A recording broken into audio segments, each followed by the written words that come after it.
Okay, so we're live, but we're live, but we're not. Actually, people might be able to hear us. They might be able to hear us. Rosh, I can see what you're doing. I can see you. Oh yeah. I think we might be heard live. So I went live. So just give me a sec. Oh yeah, we can be heard. People can hear us. Vinnymac. Don't swear. Oh, we're live. Don't swear. We are live. Do not. We can be heard. People can hear us. Vinnymac. Don't swear. I've now muted myself. Okay. I got a pretty Do not swear. Oh, it didn't edit. Oh my god. I need to edit the title. It didn't change the title, Vinnymac. Vinnymac, why did it do this? I need to change the title. Hang on. I told you you're getting a little bit too excited. No, but I changed it. Me being excited, it's got nothing to do with anything. Why is it not doing Did you hit save? Your channel. Hang on. I need to. Oh my godfathers. How do I have to edit the title live now? We're doing it live. Oh my god. How do I edit this title? I literally do not know how to edit it live. I'm not even joking right now. Oh, edit video. Oh my god, so annoying.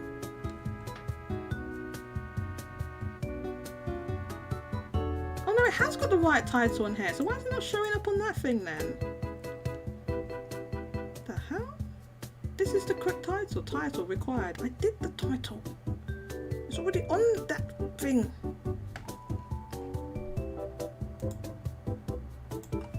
Let me try this. Plus more. I'll just change it slightly to see if... Right, is it different now?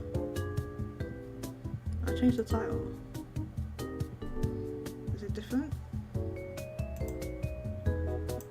My channel. Okay, it's different now. Please stand by. Hello, Mousy! Welcome! Can you hear me, Mousy? I'm behind. Mousy, please have patience. I just need to attach the... No, I didn't mean to do that. Well, whatever, you can see what I'm doing. You can see what I'm doing. Hang on, I need to add the browser. Because you have to like re-add it every time, which is annoying. Which one was it again? I've forgotten. This one. Is it this one? It's this one. Okay, I just have to re-add this browser. J2 Boo, welcome. It's not funny, J2. Welcome. Chatting with cats. I'm not gonna call the show that. That's. Can you hear the Wii Shop music? I need to tweet out that we're live. I'm hiding this now. You can't see. No spoilers. Can't see. Vinnymac, not Vinnymac, Rosh. I can see what you're doing in the chat. You know, I can actually see that. I know. I can see what you're writing. Rosh is trying to wind me up. Wait, hang on. I'm just gonna tweet. Oh, I need a link. Give me the link, quick. Where's the link at? Wait, hang on. I'm just gonna tweet. Oh. I think a lot of people are liking the new name, the Chatting with Cat. Chatting with cat. It doesn't have to be anything to do with cats. It's not. I've never even owned a cat in my life. I would like. Your name is Cat. Your avatar is Cat. Just roll with it. That avatar. That's Mitzi. That's Mitzi from Animal Crossing. That's my favorite villager. That's funny. That looks like a kitty cat to me. Yeah, it's a cat. She's a cat. Mitzi's a cat. She's a cat. She's the best cat. Best cat in the game. Hang on. Let me bookmark this. Bookmark. And we are live. Hang on. I'm gonna tweet. No, I want to do a tweet. And we are live.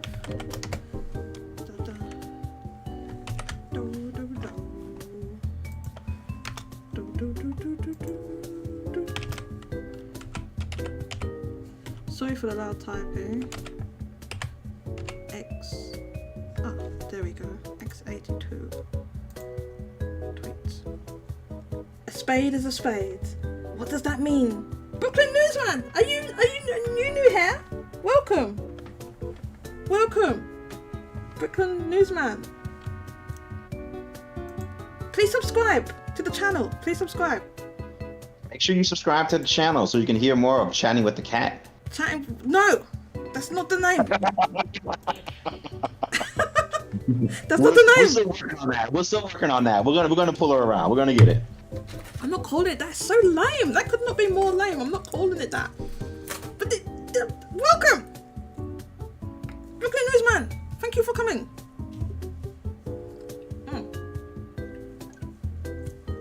I'm drinking Monster Energy drink. I'm not sponsored though. Please sponsor me, Monster. Oh my god, I'd love Monster to sponsor me. It'd be fucking amazing. Oops! What? I didn't mean to swear. Ignore that. No swearing, by the way. That wasn't a swear. I don't. You don't know what you was hearing. Okay. That's where the YouTube police, because the YouTube police are on their way. Oh no! The YouTube police! Okay. I think we're ready to start now. Oh, if everybody could like the stream, please. And please, please tweet if it's possible to retweet my tweet that we're live, so we can get some more people in here. Where can we follow you at? Where can you follow me? You can follow me at it's at JODIEDE. I'll get the link. I'll post the link. Yeah, let's make sure we put that in the description so if people want more of these great takes, they can go ahead and follow you real time, because your takes during the week are something. Oh no. I don't know if that's good or bad. It's overjoyed. Roche, Roche is trying to tell me they're not shutting down the whole of, what is it, Business Division 1 or what? They're not shutting the whole thing down. Team Asano basically, because of Octopath, it did underperform, which I've been trying to tell people. Relative to the first game, because I think they wanted it to sell more. But anyway, we'll talk about that in a sec. Can you all hear the Wii Shop music? God, I'm so bamboozled right now. I'm actually not hearing anything. You can't hear anything. Well, because I'm not sharing my stream with you, so you'd have to listen to the actual stream to. Yeah, I don't know how else to do it. No, they're not. But Mousy, stop listening to Roche. Roche doesn't know what they're talking about. They're not going away. There's no sign of that happening. Not yet. Okay, I don't know why I'm so out of sorts. Okay, let's get started. Hello everybody, and welcome to another, well, I don't know what we're calling it today, Chatting with Josie apparently, or Chatting with the Cat, or something like that. Oh my god, that rhymed. I didn't mean for that to rhyme. But I'm here today to talk about the news, including some breaking news, with my very special co-host, Vinnymac. Welcome, Vinnymac. Happy to be here. Cheers to everyone. Hope everyone's having a great Friday. Happy Mario Day for those that celebrate. Oh yeah, it's Mario Day. You say Mario. Why do Americans say Mario? I don't know. That's a name. His name is Mario. It ain't Mario. It's Mario. It's Mario. And I know people on the east, like in the East Coast or whatever, they actually say Mario. It's not even the United States. There are some folks that do say Mario, yeah, and we shun those folks. They're not invited to this party. It's Mario. I had never heard, until I started going online, looking on YouTube and all of this, and looking at gaming news. I had no idea that anybody in the world said Mario. I had no idea. I've never heard that before in my life. So it's kind of strange when I heard that. Well, let's lower down this goated music. It's great, but we can't have it playing the whole time. We heard nothing. Nothing we heard. Oh, okay. I thought you said you couldn't. I thought you meant you couldn't hear the music there for a second. Okay. So we have news. We have some breaking news, as you've probably seen from the title. Can everybody hear me okay? And hear me and Vinnymac okay? If there's any audio issues, please let me know in the chat. Vinnymac will be keeping an eye on the chat for me as well. So let's share this screen here. So we're going to go over the Famitsu sales first, as we always do, and then we're going to get into some of the news. The Famitsu sales are always interesting. This week, very interesting, and I feel like kind of some of, I don't know how you feel, Roche, but kind of some of what's happening now with the PS5 hardware sales picking up. People are saying, oh, well, PS5's doing fantastically in Japan now. And it's like, okay, but there's been literally almost no change in the software sales. They've not changed. Like, how can the hardware have, and it's gone up like, I think people worked up as like 300 or 400% that it's risen since this time last year. But the software sales are like the same. So it just doesn't make any sense, really. So yeah, we're gonna go over that, and I can give you my thoughts. And Roche is also, not Roche, sorry, I've got Roche on the brain because Roche is teasing me. Vinnymac is also gonna give his thoughts. Stop teasing me, Roche. Stop it. Do you know what? I've got some I've got like an Octopath Traveler collection. I've got a whole bunch of stuff. I'm gonna take some pictures and post them on Twitter. Okay, I'll be very, very sad if they get rid of, they dissolve, or not dissolve Team Asana, but just stop doing that stuff because of Matsuda's. Team Asano has been having hit after hit after hit, and then right. And the Octopath Traveler, they trip over their own feet. Even their the biggest surprise, the Live Alive, nobody expected that to sell as much as it sold. So I think as of right now, they probably realize where the market is. And so they may start pivoting to where the market goes. There may not be a market on the PlayStation for these types of games anymore. Who knows?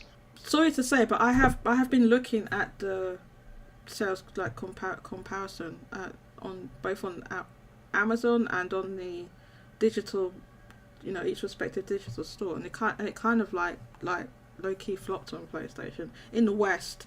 It basically flopped on PlayStation in the West. It was okay in Japan. But I mean, that's just my opinion. We're never gonna get an actual platform breakdown from Square Enix unless somebody leaks data or something like that. Exactly. So we're gonna go into these sales. Obviously, because everyone can see this screen. Hopefully, it's 200%. Now it's 300%. We've got giant Kirby. Is Kirby big enough? Okay. So, coming in at number 1 in the software sales from the third week, I think it's the third week, is what's the English name of this again? Return to Dreamland. I think it's Return to Dreamland Deluxe.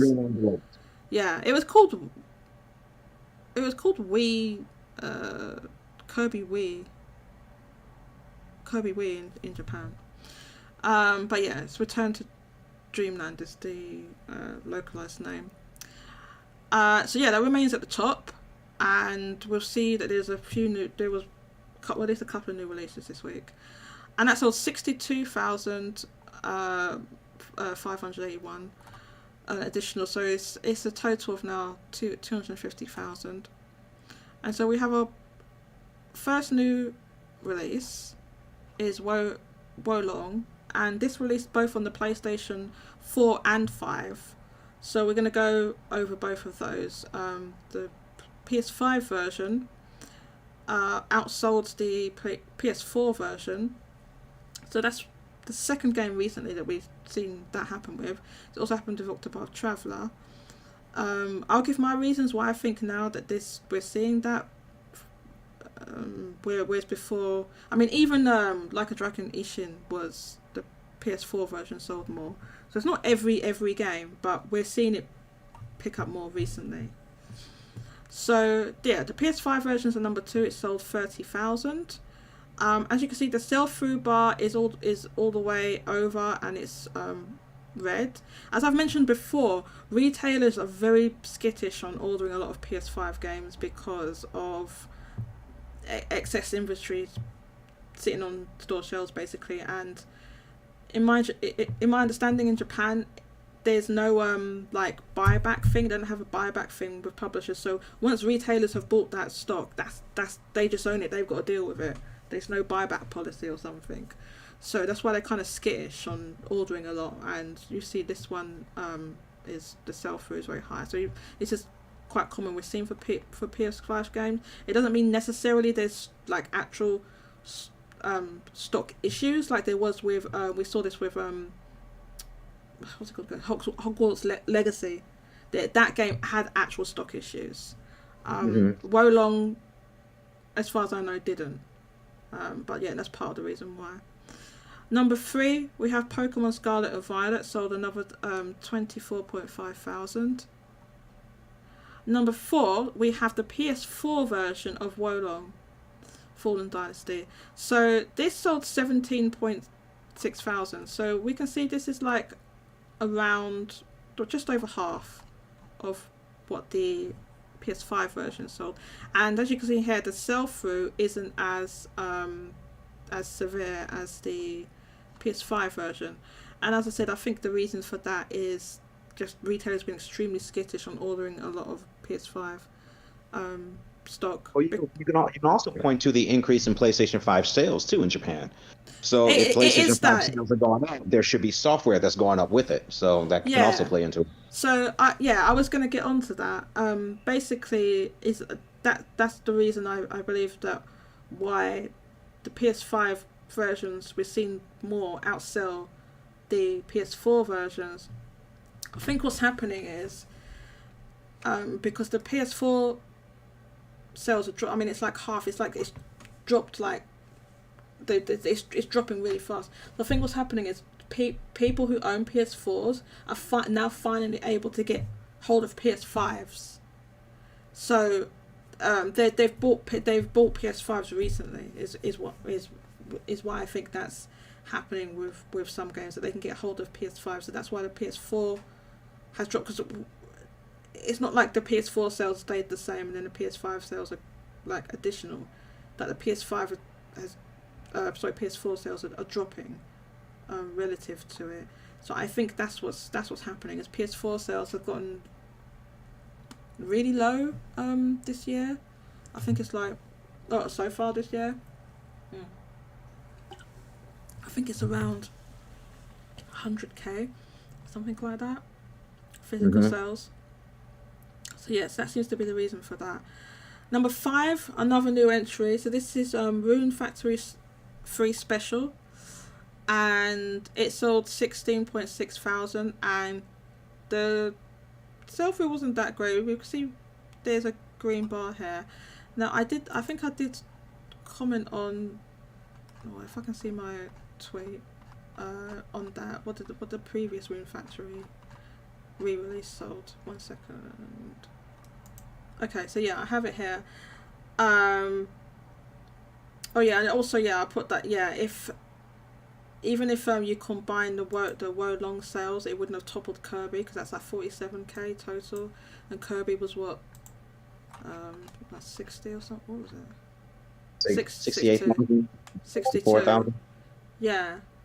I think it was 62,000. So yeah, it wouldn't have toppled it. Do you know what? I had somebody who watched the show said, "Oh, please use bookmarks," and I completely forgot to, because I don't have time. I'm really sorry.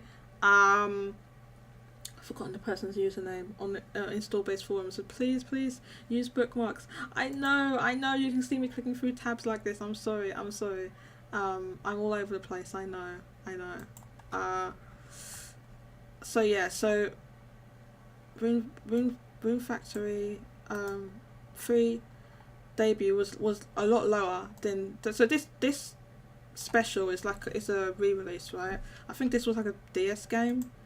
It's a lot lower than the previous Rune Factory special. So they did Rune Factory 4 special, and that one sold 37.9 thousand. And I said maybe it's a sign that Marvelous have reached saturation point with these re-releases. And so someone actually commented to me, something I wasn't aware of, is that it might be to do with this being one of the older Rune Factory games.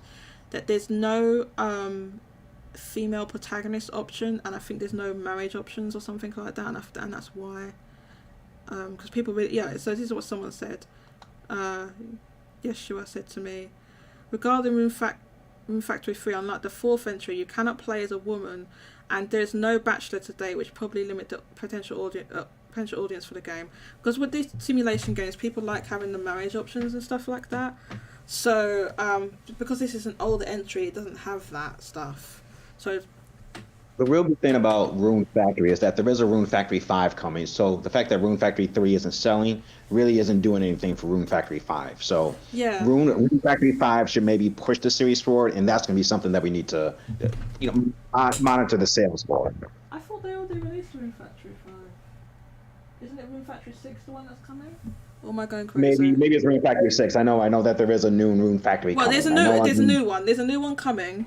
You're right. Mm-hmm. These re-releases are probably not costing them that much. They're old DS games, okay? So, it's not costing them that much to make these.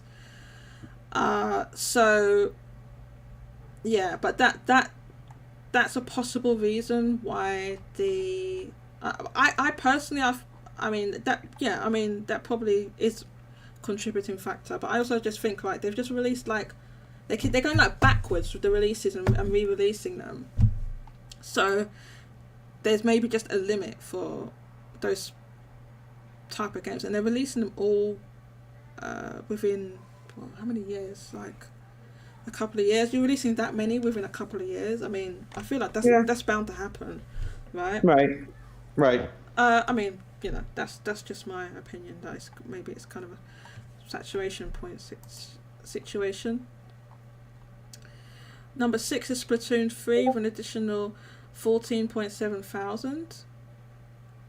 Hi Kika. Kika's here. I didn't say hi to everyone. I thought I did. I did in the pre-show. I'll say hi to everyone again. Number 7 is the Switch version of Octopath Traveler 2. That sold an additional 14,000. The sell-throughs is selling through a bit more. Total 68,000. I'll get into the... I can do that. Maybe I can do it now. The how much percentage the second week drop was, like 74%, was it? Okay, so I've made this huge. So I know it's like it comes up small on the screen. So yeah, right here, it's 74,000. Now the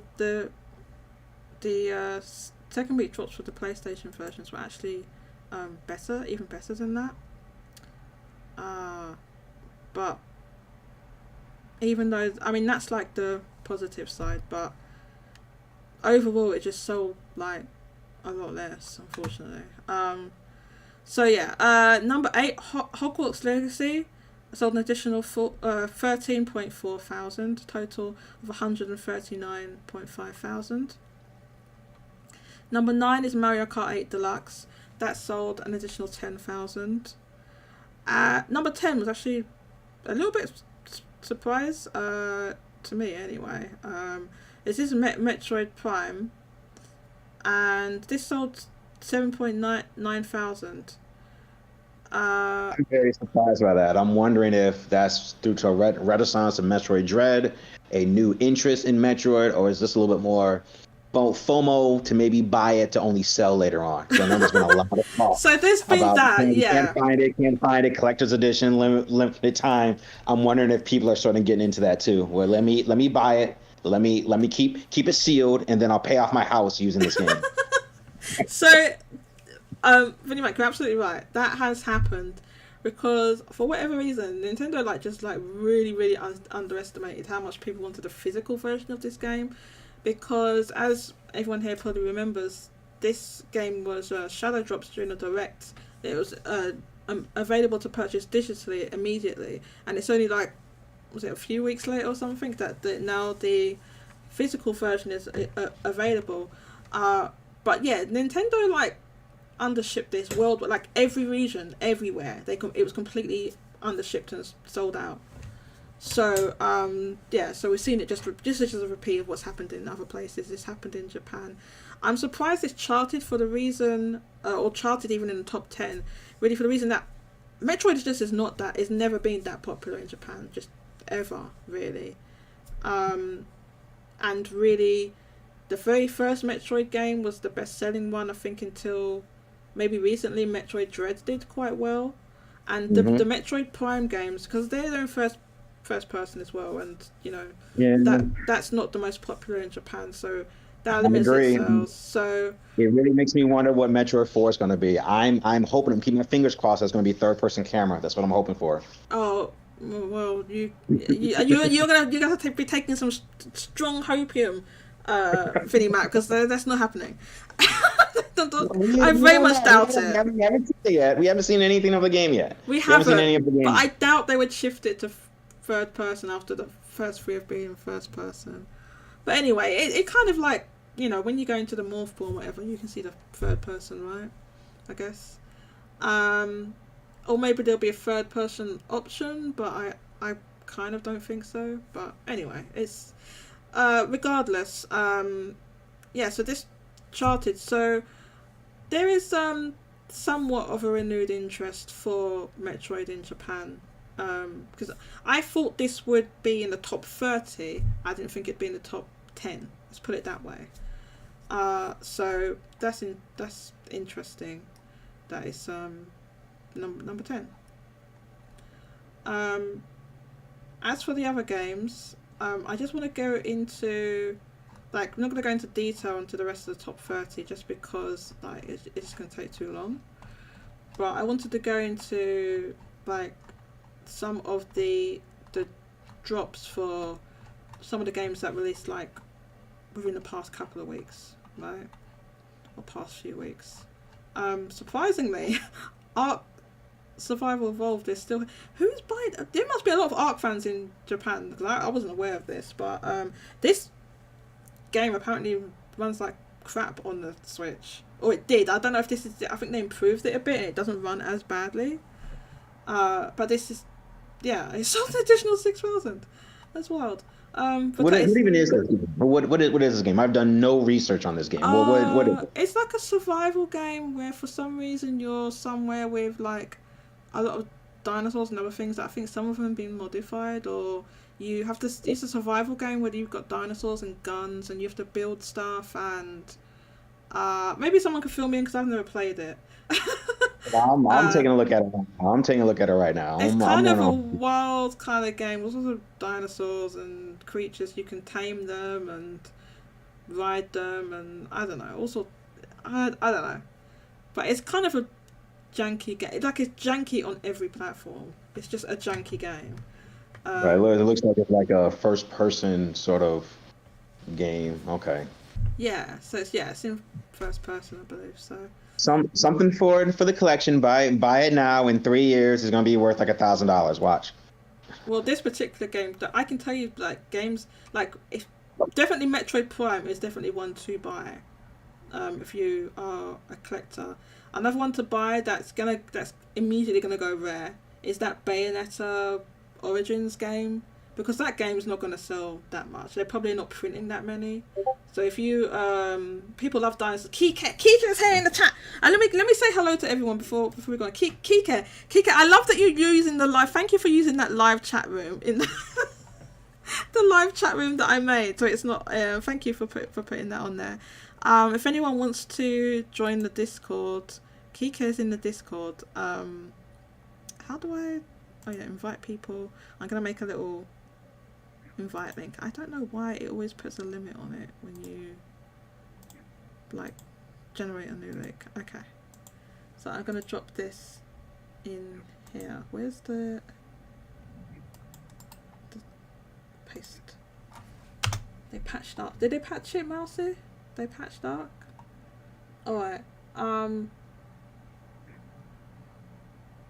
Team Asano is not going away. You and your comments, watch. There's no need for it.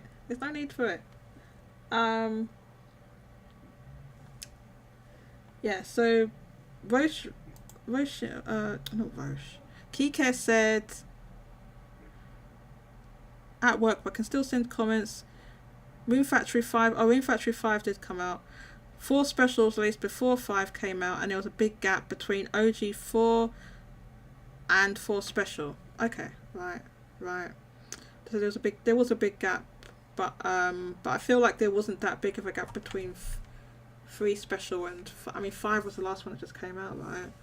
I don't know. I'm just thinking like they released all of these within how many years, all on the same platform. There's got to be like some sort of like limit to how many of these Rune Factory games people are gonna play. But just farming games in general. You probably had a lot of farming games within the last 18 months. There's a lot. There was this. I mean, there's always. I mean, those sort of games have always been around, but just. But not back to back. Like yeah, not back to back all of a sudden. And I do think it's to do with the success of Animal Crossing New Horizons. Stardew Valley kind of played a role in that too. And Stardew Valley. All these games got funded and developed at the same time, and just worked at the same time. So I think that's what happens. Like they was started like development around the same time. So that's why they all seem to come out at once. I mean, but they've been around for a long time. Kike says the Switch version was patched from being unplayable to being janky. Really? Oh man. Okay. People are buying it. Like who's buying that Switch version? I'm gonna say hi to everyone in chat. Hi to Marcy Mousy, J2 Blue Engage, Vinnymac's in the chat as well. Brooklyn Newsman. Hi, Brooklyn Newsman. Bad latency. Welcome. Sometimes a cat is just a cat indeed. Roche. Hello. Gamekiller 64. Hi. Nice to see you. And I think that's everybody. And Kike in the Discord chat. So welcome everybody. I'll get back to your comments in a second. Let's look at the drops for this game. So Like a Dragon Ishin, the PS4 version is here at number 13 for another 5.8 thousand. Now the PS5 version is here for another 4,000 and number 19. So if we look at this is on a store-based forum because they've calculated the drops, drops from week to week. So we can see here it had. So this isn't great, really, to be honest with you. For the second week, PS4 version dropped by 84%. It's like a Dragon Ishin, and PS5 version. Yeah, ouch. That one's a bit of an ouch. 87%. That's an ouch. That's something's dropping that much. That's dropped like a rock, basically. So that's unfortunate.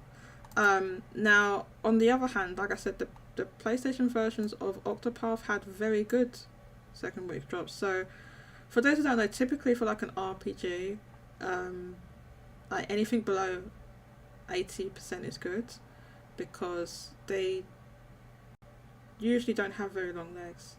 So 70% drop is extremely good, and then the PS4 version had only a 65% drop. Now the thing to bear in mind, obviously this is relative to what it sold, which wasn't great. So that's a total of 9.7 thousand, almost 10,000 for the PS4 version, and then a total of 18.7 thousand for the PS5 version. And as I mentioned before, like even when you account for digital, it's still first week sold less than the first game. The first game had really high digital because of the sellouts, and then if you just assume, and I did this like back of a napkin, maths. If you take the average digital rate now, it's like 30%, and you add 30%, that still only gets you to 97,000 of all 3 versions. Whereas the first game in 2018 sold 109,000 at retail, plus we know it had really high digital. So even if you say, for argument's sake, okay, well the digital was like the average of what it was back then, it's like 20%. It's still higher than this on 3 platforms with digital. So it didn't do great. It didn't. I can't. It's beyond belief that Square Enix would put a game on more platforms for it to sell less. That's not why they put it on more platforms. They put it on more platforms to sell more. I mean, it stands to reason. And it sold... Reckless, hi! Hi, Reckless is here. Wild Reckless appears. Thank you for joining us, Reckless. So... Just that the market is changing now. Those games for these particular markets, for these particular systems, it's just changing. Yeah. So again, AC2D now. Dragon Quest is going to be interesting to see exactly how that works. Who knows? Is it the HD 2D? Is it the pixelated graphics? Is it what's the cause behind it? So that would be interesting to actually take a look at. Yeah. Dragon Quest 3 HD, I guess you're referring to, right? The remake they're doing. Right. So that is going to sell really well, even though this has, Octopath Traveler has, in my opinion, underperformed. Dragon Quest 3 HD remake is going to perform extremely well because it's Dragon Quest, but in particular it's Dragon Quest 3, which is like pretty much the most beloved one in Japan. Right? So it's like, how people are like on like, oh, Final Fantasy 7 in the West. Well, this is like that, but for Japan. They're not like crazy about Final Fantasy 7 in Japan like people are in the West. I mean, they like it. It's one of the most popular ones, right? But there's others that that they like as well. So it's not like, it's just that it was kind of like a breakout hit in the West, right? Whereas in Japan, obviously they had all the Final Fantasies from the first one, but in like the West, I think they started from 3 or something. So this is like their Final Fantasy 7. Let's put it that way. So that's why it's like I think it's the most popular, one of the most popular, the most beloved Dragon Quest. So it's going to sell extremely well. And Dragon Quest is a franchise where it still gets most of its sales from Japan. It's one of the franchises still gets most of its sales from Japan. And yeah, that one I think it's going to do really well. And people have been really anticipating that one. And they do like the art style. It's not, if you see the little trailer in the previews they showed, it doesn't look exactly like Octopath Traveler. Right, so it's kind of in that. It is a little bit more smooth out, at least in that initial trailer. It's a little more smooth out. From what they showed us. Smooth out, a little more colorful. Yeah, exactly. So it's similar, but not exactly the same. And it is Team Asano who is working on that with another studio. I think it's Spike Chunsoft maybe that's doing that. That group is what's keeping Square Enix afloat. Well, this is what I'm saying. Like. Team Asano goes down, then even I may be pushing for PlayStation to buy them. Oh man, that's another thing as well. All these acquisitions going on and stuff like that. So yeah, so those are the drops. Now, the only other thing we can talk about really, like the software, in the top 30, is if we look at like the titles that are here, is 21 Switch, 6 PS5 and 3 PS4, and we still have the same issue we had before. The PlayStation games are like, it's either we got one bundled game, and that is a bundle, that's why it's there, and then games that have released recently, and then they're there and they drop off. And the thing is that we can tell why that is happening. Do you know one of the biggest indicators that we can tell that's exactly what's happening? They're just there and they're just dropping straight down. Look what's happened to the bottom of the chart. Look what is at the bottom of the chart. Kirby, oh God, what's it called in English? A Kirby and the Forgotten Land is back in the chart. It's back in the chart. So Kirby, the other Kirby's there. Kirby, I'm just calling it Wii Deluxe, whatever it is. Return to Dreamland, whatever it's called. You know what I mean? And then which by the way, it's cost over 1 million, so that must have happened recently. Look, because it's what 1,005,272, and then so that must have happened outside the chart where it crossed 1 million. So that's how you can tell. And then look what else is at the bottom of the chart. Pokemon Brilliant Diamond, Shining Pearl, right? It's back in the chart. It's back in, as well as look, this has come back in as well. Taika no Tatsujin. What's it called? Rhythm drum game. I don't know the official name for it, but yeah, the drum game. Wonderful Festival. Wonderful Festival something. I'm pretty sure that's not what it's called in English, but anyway, this Taiko game is back in the chart, right? So these were outside the chart. These were not in the chart before. So you've got 3 games here that have re-entered, and then I think probably Breath of the Wild. I've noticed this has been climbing up. Breath of the Wild's been going up, astonishingly. It's actually going up.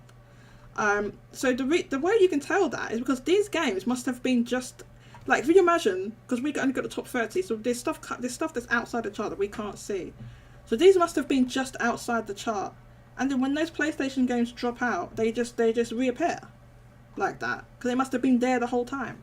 That's how Kirby's got up to 1 million outside the chart. Kirby, not this. Oh my God, Kirby and the Forgotten Land. Sorry, Kirby and the Forgotten Land. Come on, Jay. Come on, Jay. Kirby sorry. And the Forgotten Land. Kirby Return to Dreamland. Kirby and the Forgotten Land. Why? What is this? I'm just glad they stopped giving Kirby the angry face in the West. Like, Kirby would always have an angry face. But they stopped doing that. Now the covers are the same, but before he would always have an angry face on the Western cover. I don't know why. They gave him angry eyes every time. Up until really recently. I miss those days. Angry Kirby. But I think he's not angry in the game. Oh, do you know what Kirby game? Kirby game is so good. That Kirby Clash Deluxe. Oh my God, get that Kirby Clash Deluxe. I'm sorry, it's really good.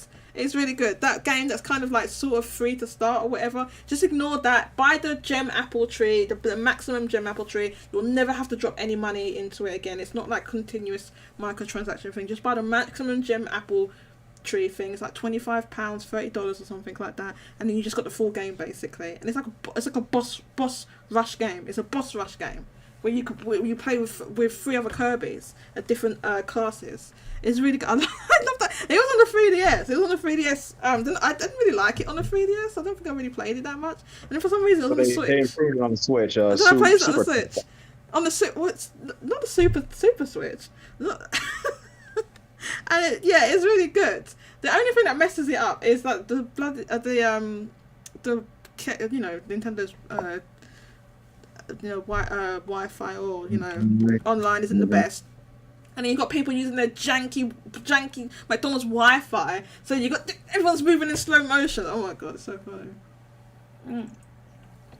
I'm going to second J2 Blues comment right quick, because we were just talking about that. Angry Kirby is the best Kirby. They need to bring him back. No, don't bring Angry Kirby back. Easy. Just put those eyebrows angry, and that changes the entire box. No. Just so that you can keep the same art, you can keep the same context. Just put in those 2 eyebrows, and it changes everything. I know. Why do they always give him an angry face? It's so dumb. Angry eyes. Yeah, it stayed there. Mass Attack has the best Angry Kirby on it. Mass Attack. That was called something different in Europe. I feel like it had a different name. Someone can remind me, but I think it was called like, was it Squeak Squad? I don't know. It had a different name in Europe anyway. They all had angry eyes until start. Yeah, Kike is right. Kike said in the live chat on Discord, the angry eyes stayed until Star Allies on the Switch. Americans like angry people. I don't know. Yeah, it was until Star Allies, and I didn't even really know about the angry eyes thing until I looked it up online. I was like, oh wow, they really did have the same cover but just with angry eyes. But Star Allies, he has a happy face, a normal happy face. To strengthen the love cut, Rose says the angry eyes is a good way to show his strength to the Lovecraftian horrors he faces. Yeah, the I don't know, man. The enemies are kind of like, I don't know. Kirby's kind of, if you really think about Kirby too much, it's like really weird. It's like he's like going around eating things, you know. It's been on those trajectory ever since really Superstar. It's been getting more and more absurd as the game goes on. Oh, the and enemies. That's just exciting.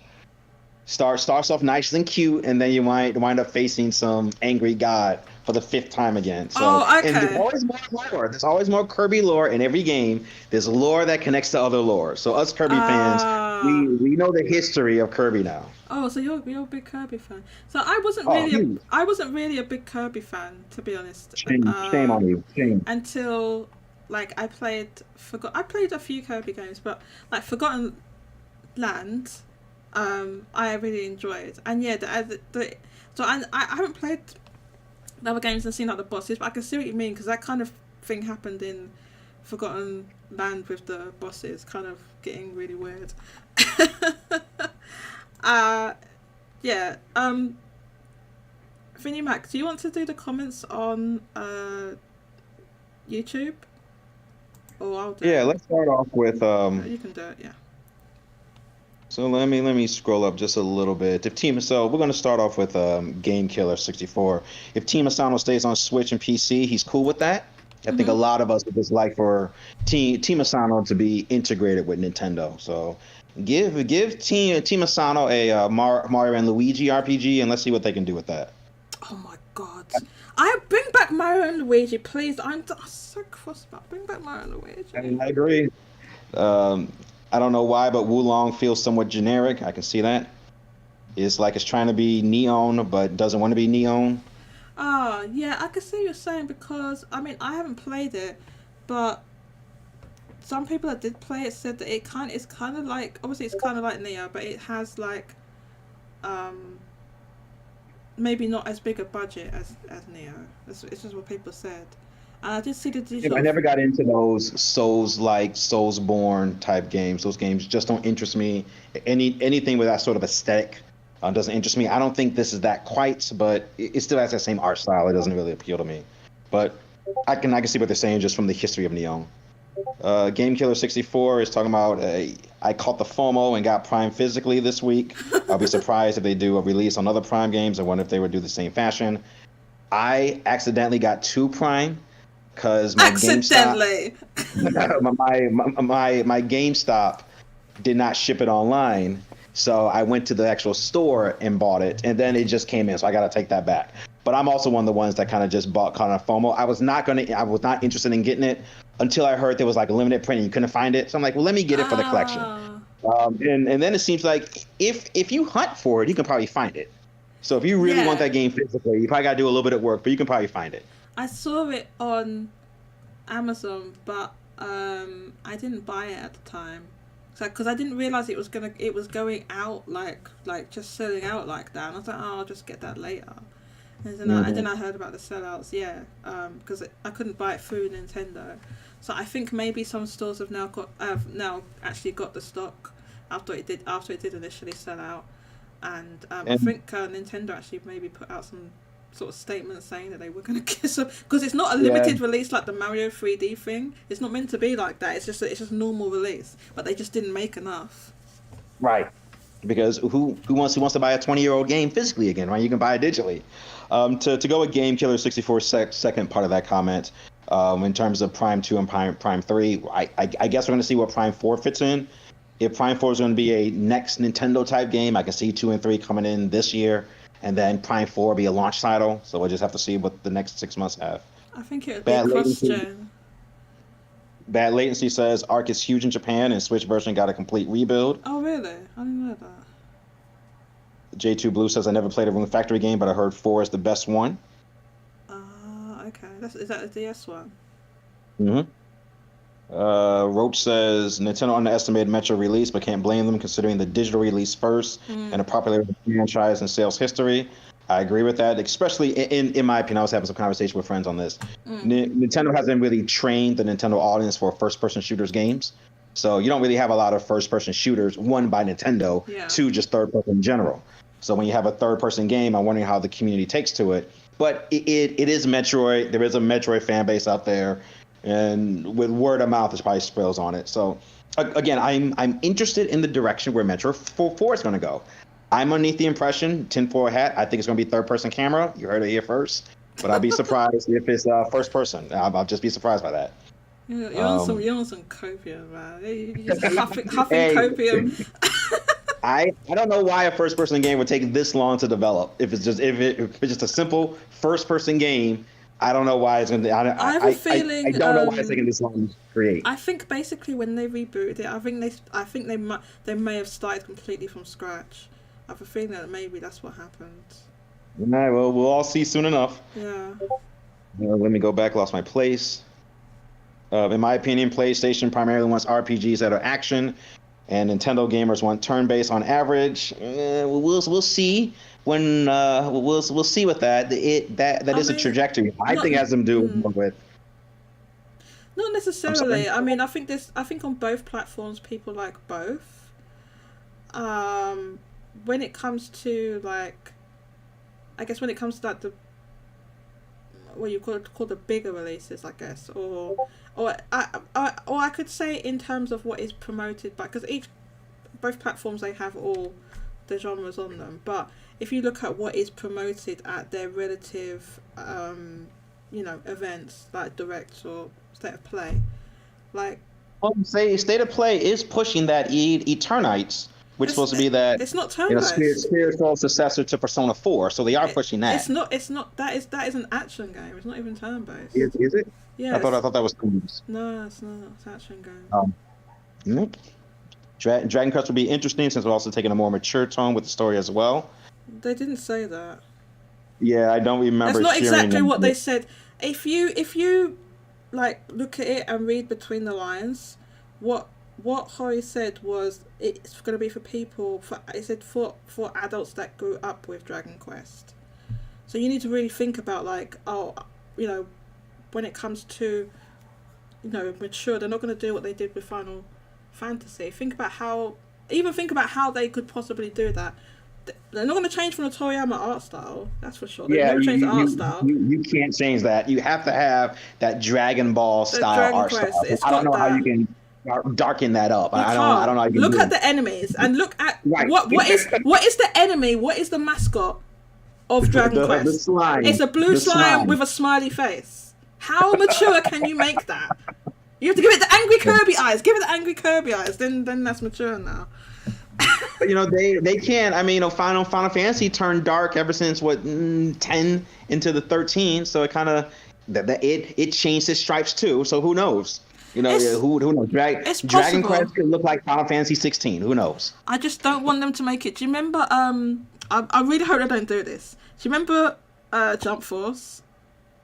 Mm-hmm. Do you remember what the art style of Jump Force? What that looked like? Yep. I don't want it to look like that. Some characters, it did fit for some characters. It did not fit for all the characters though. So it looks bad, man. Jump Force looked bad. It just didn't look good. So yeah, I mean, overall didn't look good, but the way the character was designed, you can see like Ichigo from Bleach looking like that. You can see Gon from Hunter x Hunter looking like that. But Goku, Vegeta, they look odd in that. They look odd in that art, in my opinion. Yeah. And then just Angry Kirby is the best Kirby. The West is more aggro. Kirby bosses are always Lovecraftian horrors, and not gonna lie, I would love Prime 4 to be third person. Thank you, J2 Blue. It looks like you and I are sniffing the copium together because nobody else thinks that. Yeah, I'm not saying that it's not like a good idea or that for them to do it. I'm just doubting that they would do that. To be honest with you, it would seem like a bit of a risk to go to scrap the whole game. And then say, well, we're going to scrap it, and then also it's going to be third person.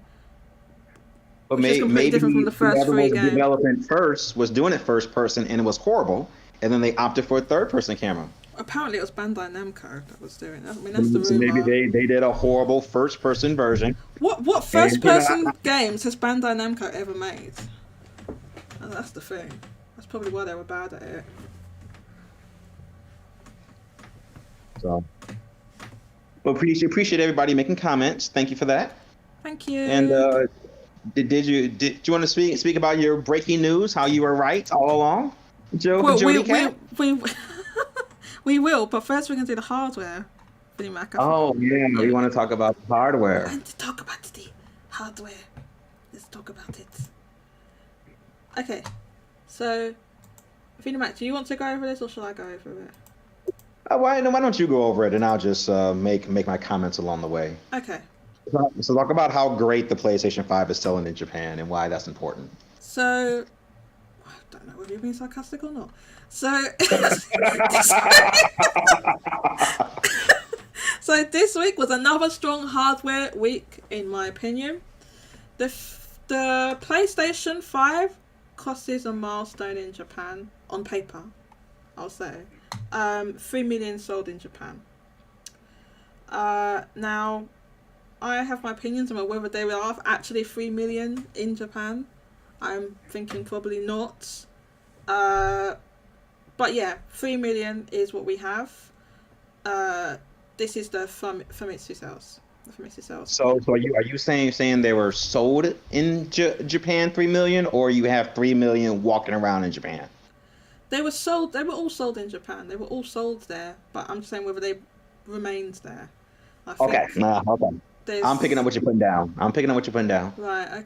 Okay. So I think some were scalped and resold abroad. Yeah. So this week the PS5 sold 78.4 thousand. Last week it was 91,000. So it's a little bit down, but overall that is extremely strong hardware. But the software is not matching what is happening in the hardware. If the hardware goes up 400%, but the software doesn't change, seems exactly. Yep. Not even a bit, because even if you say, oh well, it's all digital, it would still change. So it would still improve. The only thing that's happened is that PS5 versions of games are selling more than PS4 versions, and the PS4 version games are dropping dramatically, which tells me it's people that already owned PS4s that are buying PS5s, and that's why that's happening. It doesn't seem to be like it's new people. But anyway, that's just what I think. So this is extremely improved over last year, which was extremely supply constrained. You can see it was 25.6 thousand this time last year, so it's a big improvement. Nintendo Switch sold 66.5 thousand. That's slightly up on last week, which is 61.3 thousand, down on last year, which is 96.9 thousand.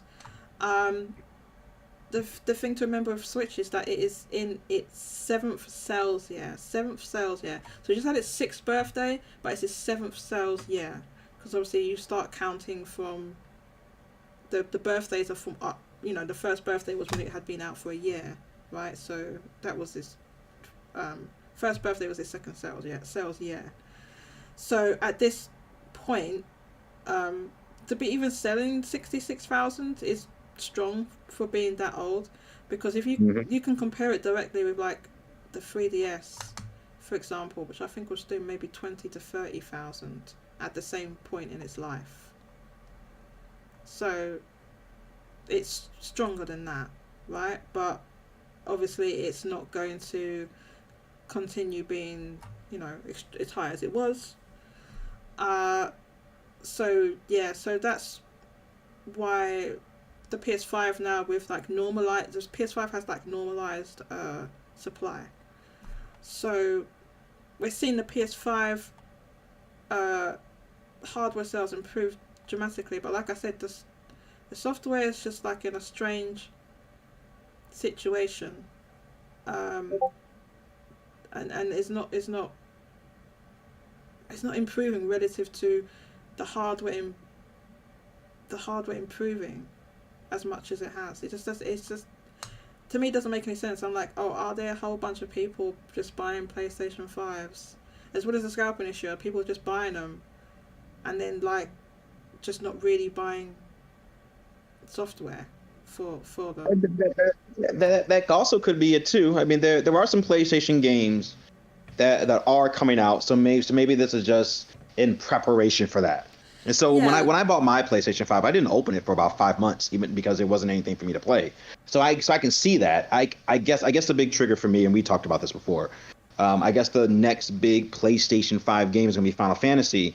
That's what we'll be able to see in whether or not the hardware sales is going to match the software sales. Because Final Fantasy, a legendary IP, very old, very beloved, only on the PlayStation 5. At some point, that software should match the hardware being sold. So that's going to be interesting on my end. Yeah. Street Fighter, same thing. So yeah, that's true. The only thing is with Street Fighter and also Resident Evil 4 is that they're both going to be on PlayStation 4. So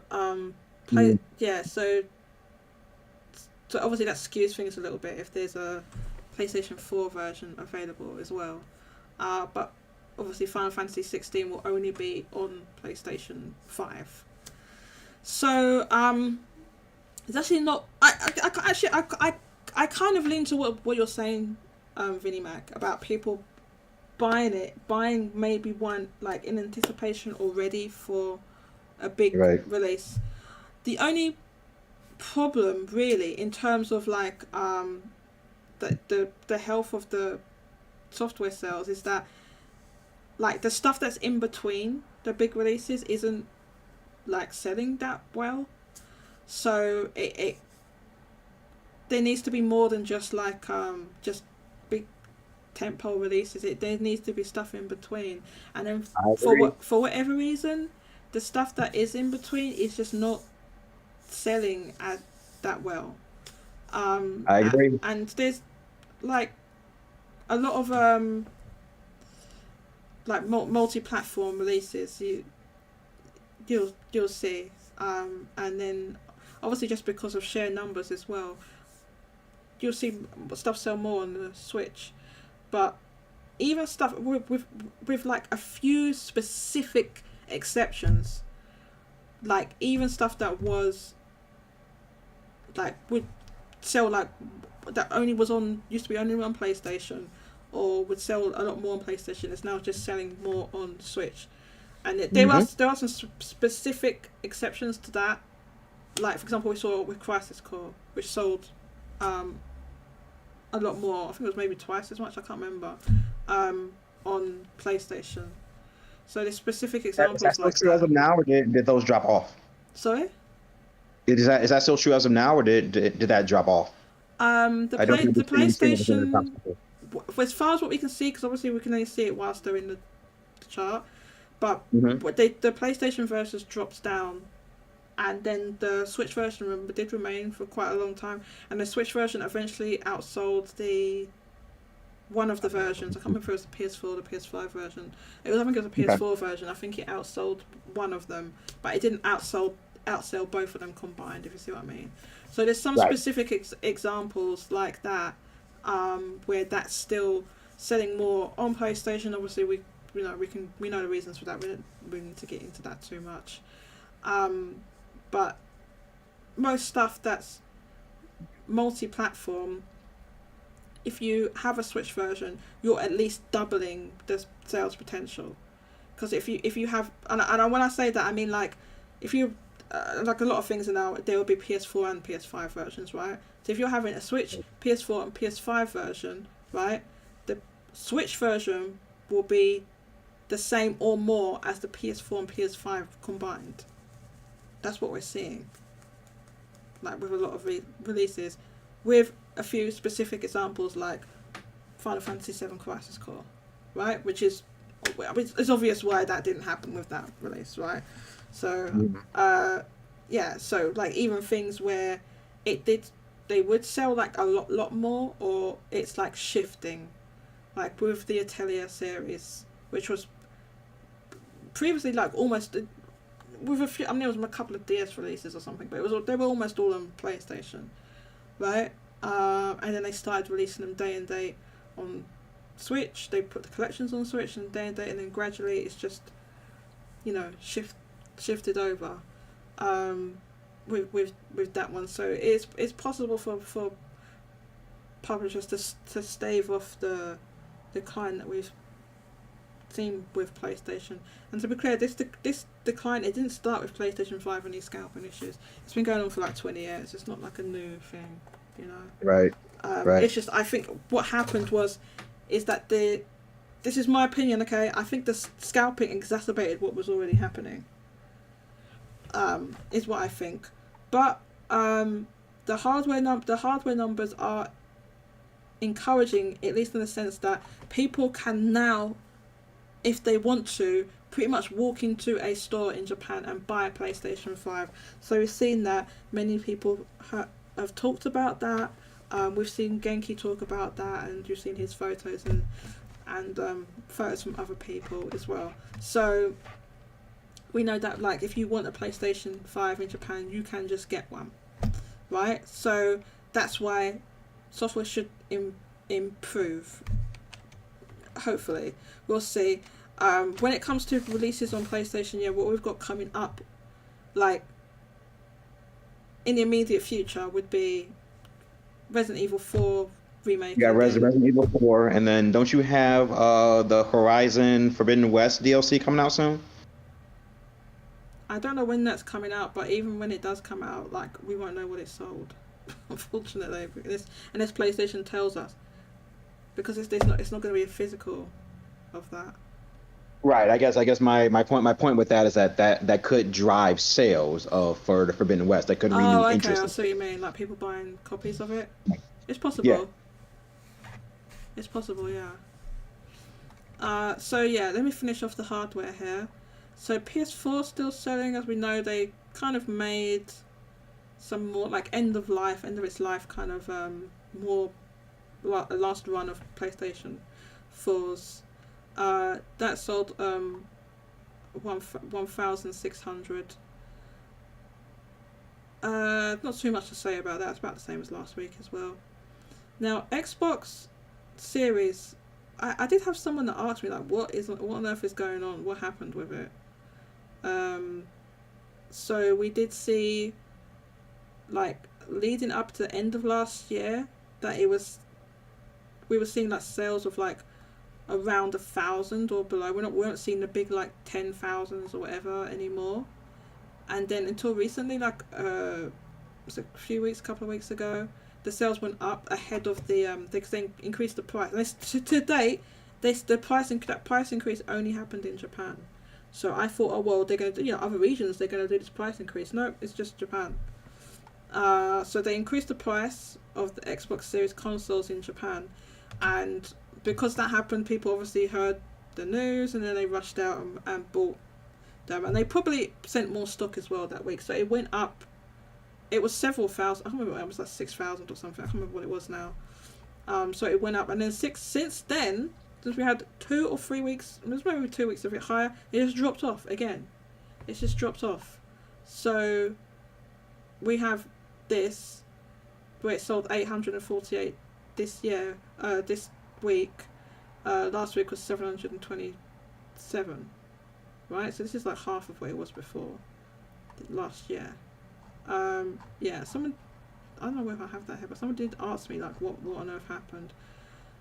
And yeah, I kind of think that maybe, now that PS5s are easiest to get, people are less inclined to get an Xbox Series, and maybe it's just reached saturation. I think I have here like the chart. Where's the chart? Oh, can I just look at the thread marks? How do I do that? How do I do it? Well, do you know what? I can't do it like that. So we're just going to search manually for these charts. Okay, so we don't have to search very far. It's about here. So the chart for, so look at this chart. Look at this. How do I get it just full screen? Oh, you want to do full screen? It does that. Okay, here's actual full screen. Sort of. Does it? Oh my God, fathers, come on! Don't be a numpty. Or new window. Oh yeah, that helps. There we go. So this is made by Hiska-kun in Install-Based Forum. So this is the Xbox Family Hardware sales. As you can see, what people say is people talking. Oh my God, there's a lot of comments here. Oh, we'll get onto those comments in a sec. There's a few new comments. So yeah, if we go back to, not that, if we go back to this, so this yellow line here, this is the Xbox Series consoles. The blue line is the original Xbox, and the red line that's just going way up, that's the 360, right? And the one at the obviously that's Xbox One. You can see it flatlined in Japan. The green is the Xbox One. So look at this. Look at this area here. Look at this. What happened? It's like we're in touching distance of the original Xbox. And then it kind of looked like it was about to go, and then it kind of like it's going a bit flat here. Can you see this? Bigger, bigger. Enhance. Enhance. Can you see this? Yep, we can see it. Now you kind of zoomed in a little bit too much. Oh no! Yeah, you zoomed in a little bit too much. Just a little bit. The way it was before was good. Like that? Zoom out. Zoom out. Like that?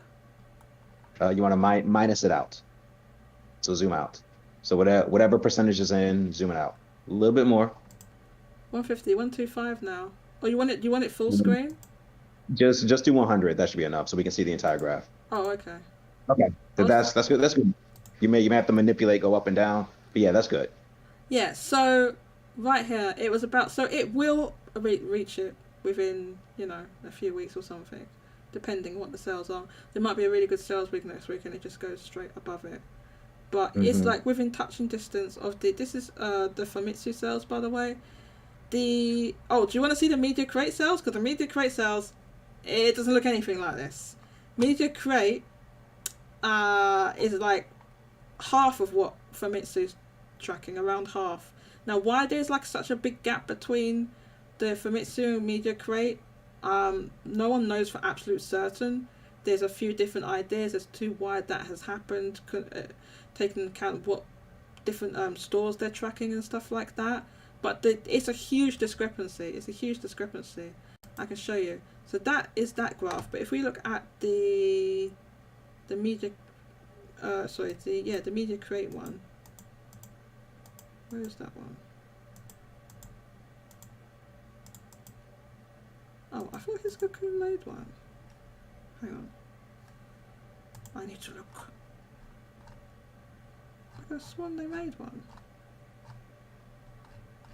Oh, maybe they didn't. Maybe they didn't do it this week. Where's the Xbox Media Crate one? Oh, okay. Well, they had one last week. Did they not do it this week? Ah, well, that's too bad. Unless there's some other thread marks.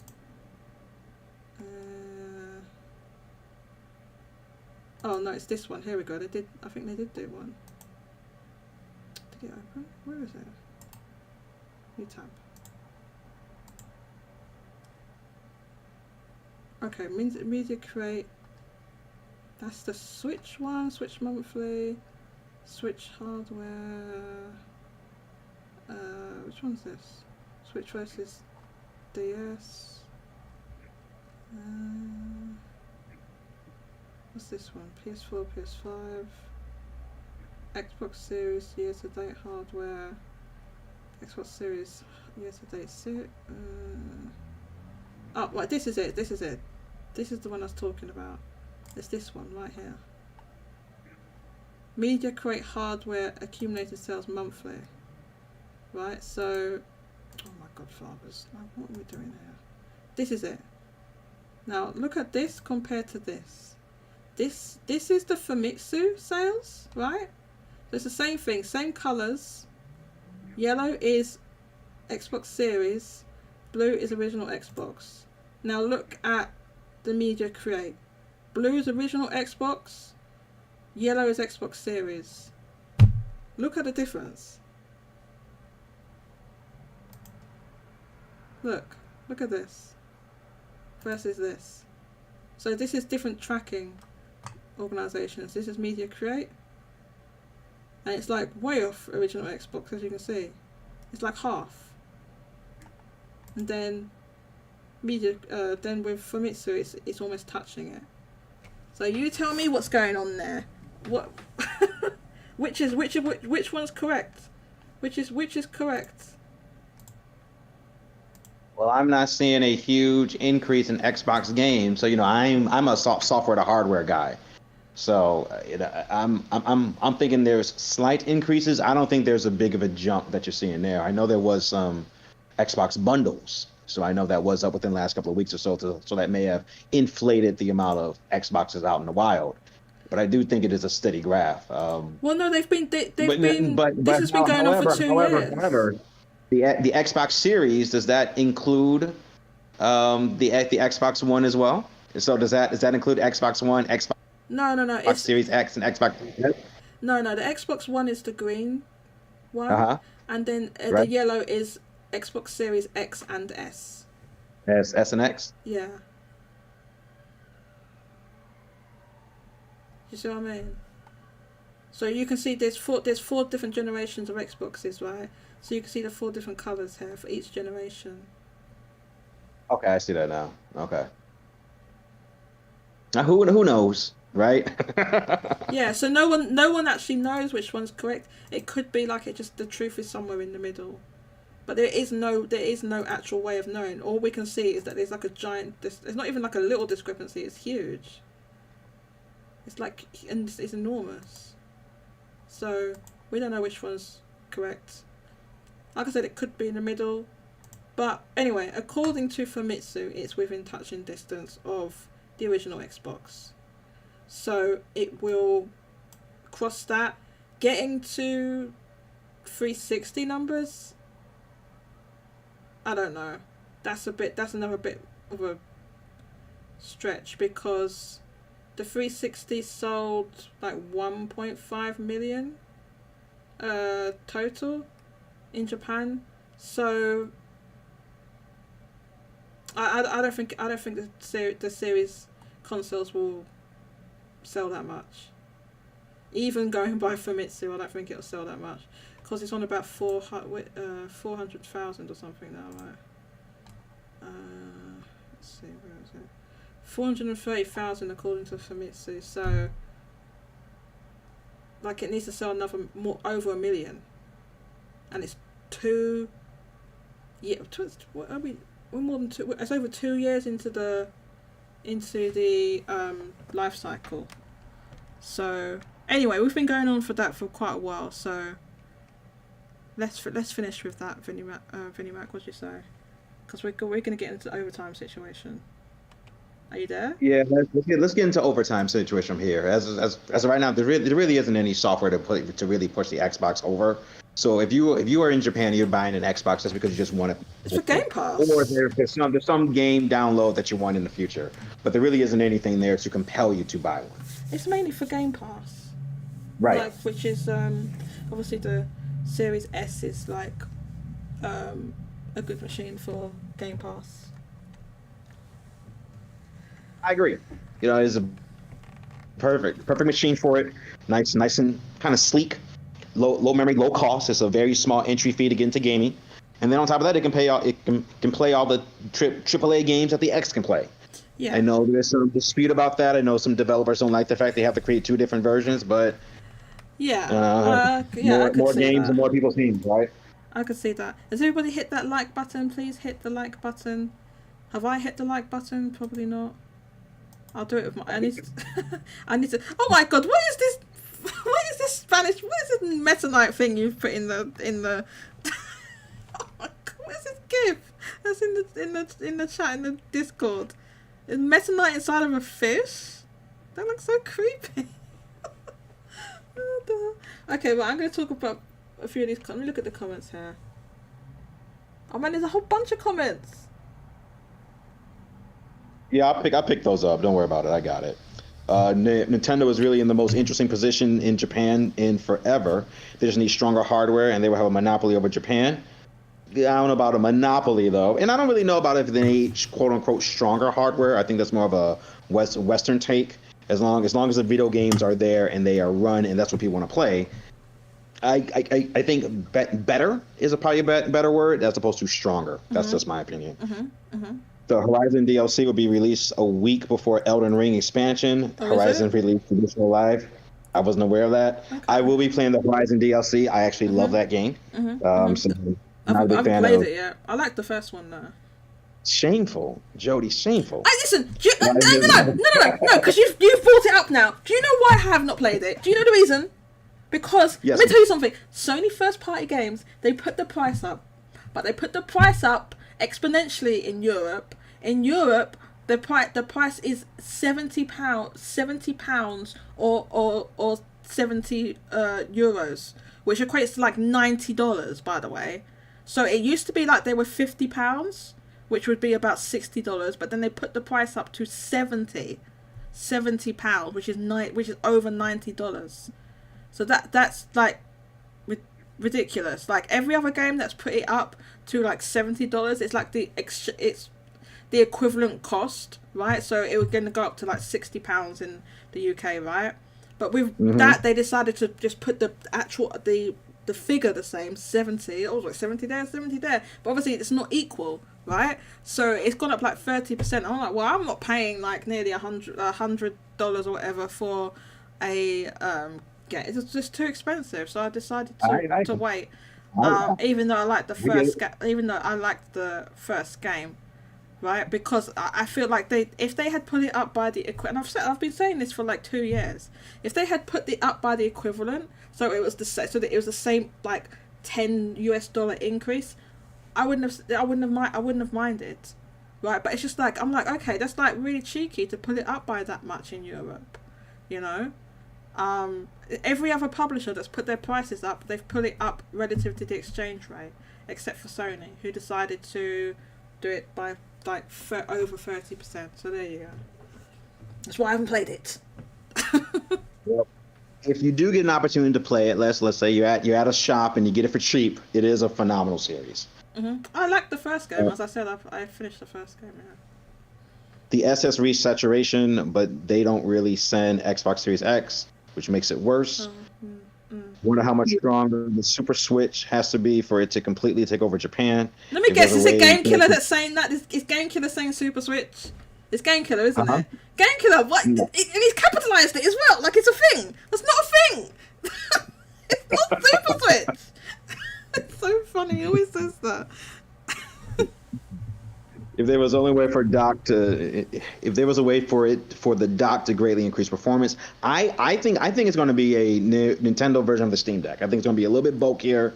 You know, maybe you can get like the dock to sort of attach to the Switch, and the dock form is like a screen. Like a transformer. That's where I can see it being a little bit. It's going to go together like a transformer. Oh my god. I'm not going to go that far, but it's going to be a little bit of a bulky side. That's what I'm thinking. I don't think they're going to make it bulky. J2 Blue says Horizon always feels like a franchise that a lot of people say they like but don't really care for that much. He does like Horizon but still got to finish the first game. I don't know about that. Brooklyn Newsman says Xbox looks like clowns in Japan, making every possible bad decision they can at this point. I could probably make a console and sell it better in Japan than Xbox. Ooh. Who said that? Who said that? J2 Blue. Oh my god. Brooklyn Newsman says that. J2 Blue says it seems to be a popular franchise amongst PlayStation fans, but the general audience doesn't care for it that much. And Game Killer says same. He still needs to finish the first game. Glad it's on PlayStation Plus. Oh, is it? Oh yeah, no, they put. No, you're right. It is on PlayStation Plus. I know that did make news. This is a relatively new game on their subscription service. I don't have that tier. That is, it's not in that. It's not in the Essentials one that I have. It's in the one above it.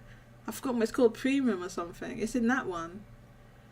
That one's expensive. I'm not paying for that because I'm never gonna use it. I don't even really use the Essentials. I don't know why I have it.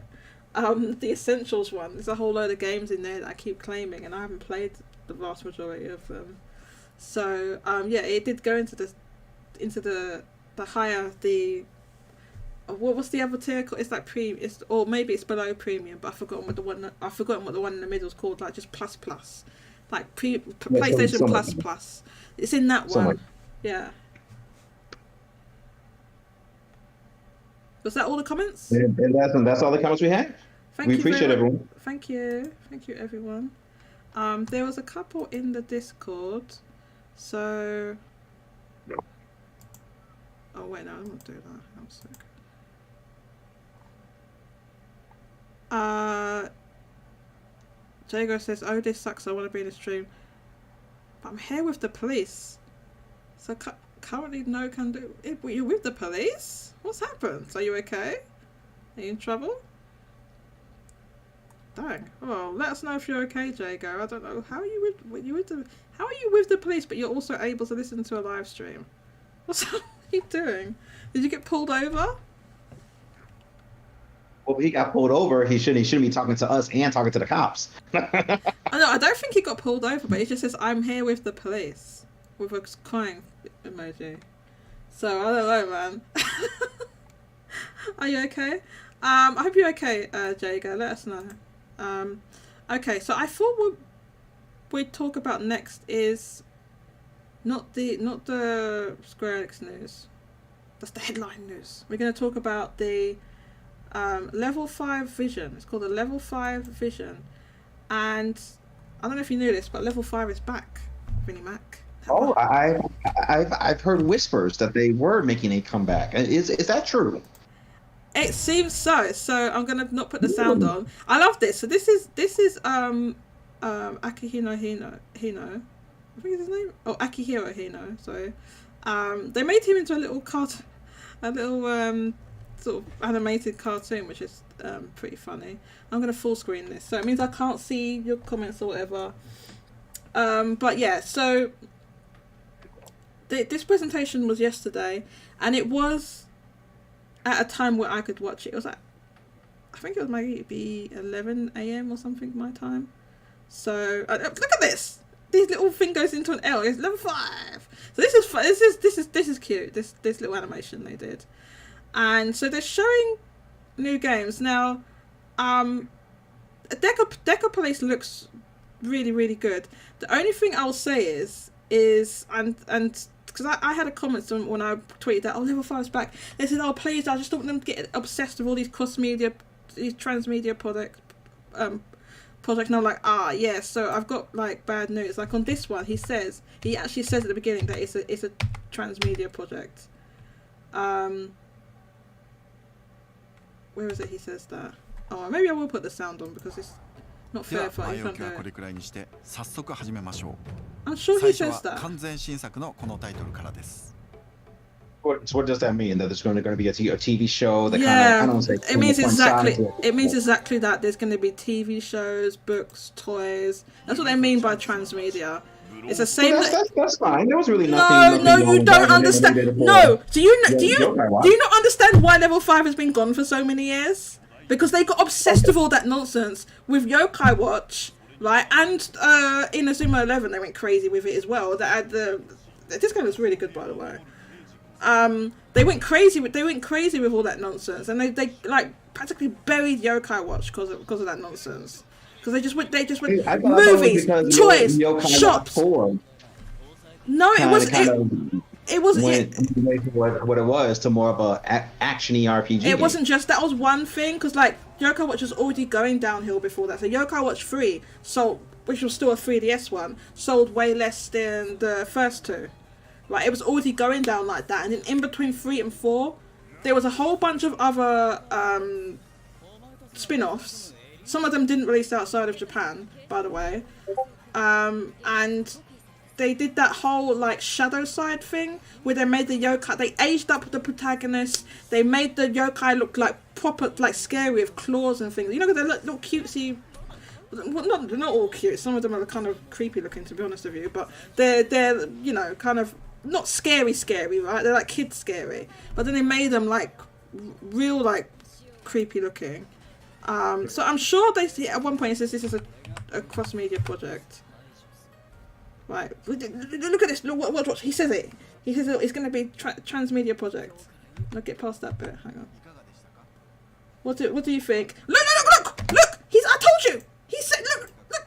He says right here, Deca Police is planned to be released as a cross-media title. He's doing that cross-media nonsense. See? So I was like, oh, because people are like, oh no, they need to just concentrate on the games and stop doing all this and all these nonsense. And this is exactly what they're doing. Deca Police. It's just a new IP. It's a new IP. It says it right there. It's planned to be released as a cross-media title. So that's exactly what they. Can you see it under the YouTube thing? Why is it like that, by the way? The YouTube thing's on the top of it, but that's what it says. So we don't wait. So cross media has helped other IPs before. No, but you don't. Okay, but you don't understand. You don't understand. Cross media. No. Digimon has thrived. No, you need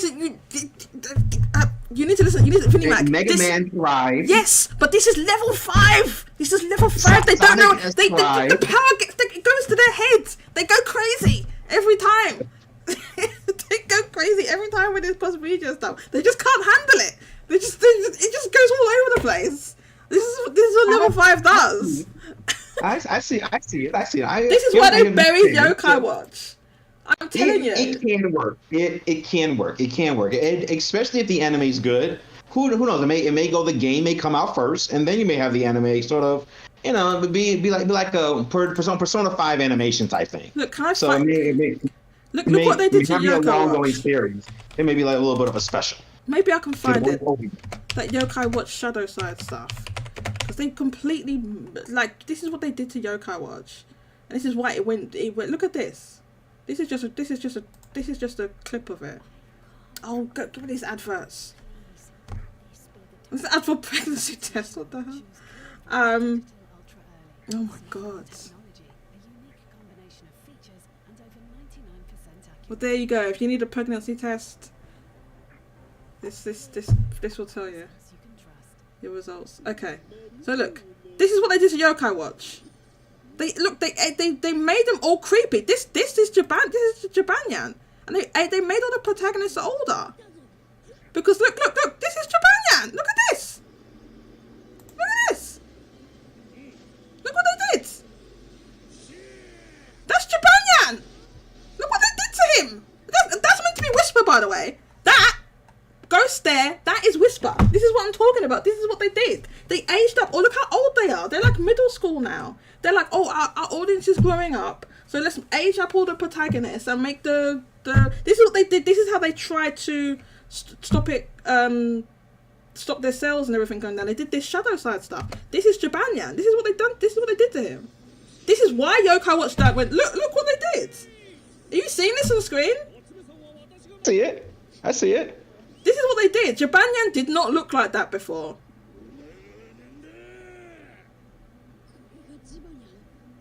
This is Japanyan. Yeah, see, look. He's changed quite a bit from the Japanyan I know. Yes! He didn't look anything like that! They changed him! This is why Yokai Watch went downhill! Is this a movie or is this a new series? Oh no, this is from years ago. This is when I say new series, is this like a OVA movie or is it like the next season of what was going? I believe it was a series, like an anime series. Okay. So right, that's Japanyan, where he look, and this is how Japanyan used to look. All right. I know he had the little cutesy cat. So somebody's done a comparison. Look, this shadow side. That's how it look. Did I click on the right thing? I tried to show him what he looked like. The old Japanyan. Okay, look. He's transforming into the old Japanyan. Look. This is what he looked like before. Look. Can you see why they messed it up? Look how Japanyan used to look before. He's so cute. He's the mascot of Yokai Watch. They changed him into a monster, and they aged up all the protagonists from like elementary school to like middle school. As you saw, they looked like teenagers, right? They changed it. This is Japanyan. This is Japanyan. They changed him. They changed him too much. This is why Yokai Watch went downhill.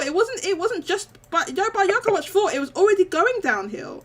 It was already down. It was before that. So they're telling the whole story of Japanyan and how he died. But Japanyan's a ghost, by the way. Or they're like... He's a yokai. He's not a ghost, he's a yokai. I know. I'm trying to explain it. He was like a live cat before. He was a live cat. A real, like, just regular cat.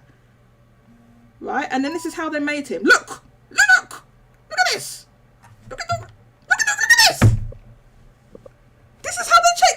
This is the new Japanyan, the Shadow Side Japanyan. This is why Yokai Watch went downhill. They did level 5 went crazy. They couldn't keep their audience. They didn't know how to. They're like, the kids are growing up. You make a franchise for children.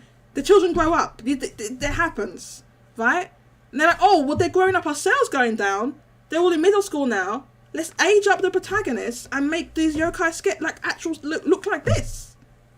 This is what happened. This happened between Yokai Watch 3 and 4. That this shadow side stuff happened. By the time 4 happened, so 4 was them trying to, before, what they did, they retconned it. They retconned everything. They had some sort of portal or time travel thing where they brought the old protagonist back. So that's what that was. They brought the old protagonist back. And if you see Yokai Watch 4, I'll find it. Yokai Watch 4 trailer. Right? Yokai Watch 4 trailer. Not the opening trailer. Just, is this the new Yokai Watch 4 trailer? Is this the trailer? Oh my god, the ads. I need to put ad block on this thing. Sorry about that. Right, now look at this. Never released outside of Japan, by the way. Look at this. Right, new Yokai Watch. Look what they did. They brought back Keita. Right? Look, this is the original. They brought them back. They changed it. And then look at this. Look at this. They changed it back to the old thing. They brought back. Look, they're all like, they're all elementary schoolers again. These are the old protagonists from the first game. This is what they did. Look, they tried to change it back again, but it was too late. Look, here's Whisper again, how he looked before, right? Here's the look. You can clearly see he's the old protagonist. He's like a elementary. He's like 10 or something, right? Sorry, what did you say? Oh, hey Jody, I gotta get going. I love you all. Okay. Thank you so much for having me on your show. Okay. Fantastic work, and keep up the great work. Thank you. Thanks for co-hosting with me. Take care. Hope you meet you as well. Yeah, as I was saying here, look. They brought them back, but they changed it into some action-based thing. Look, I'll turn this down. Look, Whisper's back how he was. Jibanyan's back how he was. But they made it into an action game. It was too late by then. Yeah, they messed up Yokai Watch. This is what I'm talking about. You can see even the music's back how it was before, with the plinky plonky. I like the Yokai Watch music. It was too late. They messed it up. This is what I'm saying. Look at this. Watch this. They made like a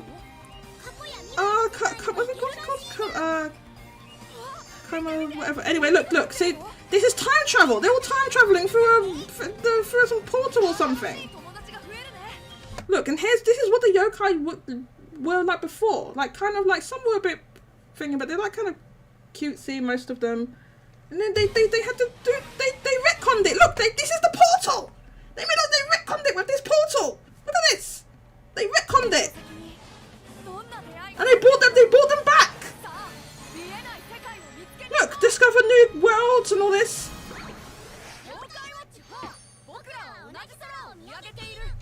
Never released outside of Japan, by the way. Never released outside of Japan. Yeah. Never released outside of Japan. Alright? So, is there hope? What that little video said? No, there's no hope for Yokai Watch. No, I just apparently he tweeted out that they're doing something new with it. So, let's see. J2 this animation is pretty good. Not gonna lie. Which one? The Shadow Side one? He went from small to buff. I know, to buff Yan. I wish we could get Yokai Watch 4 they ain't never localizing that. Like, why did that game, not only did it didn't flop just once, it's flopped like 2 or 3 times because they kept re-releasing it and it just flopped every time. And look, 3 years ago they say no, it's been delayed, and you know, this is when they went downhill with all this nonsense. They did too much. So yeah, so about the cross media stuff, it's not great. So I'll play this without the sound. So Deca Police looks good, but the cross media stuff concerns me a little bit. Because I don't. Yeah, it's a cross media project. So yeah, that does mean anime and toys and everything all at once. Movies, like just any like media thing. They're gonna do a whole manga, whatever, anything you can think of. They're gonna be doing all this stuff at once. So which could go well. So like Vinnymac said, oh yeah, it does work, but for some reason Level 5 get out of control with it. They get out of control. If you see what happened to Inazuma 11, right? This new game that they're saying is going to release, maybe it's going to release this year. That's in this Level 5 vision. That's been in development hell for years. It's been in development hell for years to the point because that has an anime as well. The anime they couldn't delay the anime, even the game got delayed. So they had to, I think they changed the name of the game, or they had to change the game somehow because it didn't fit with the anime anymore because they couldn't stop with the anime. And yeah, it was, oh my god, it just made no sense. It just made no sense whatsoever. So, yeah. We have the Deca Place here.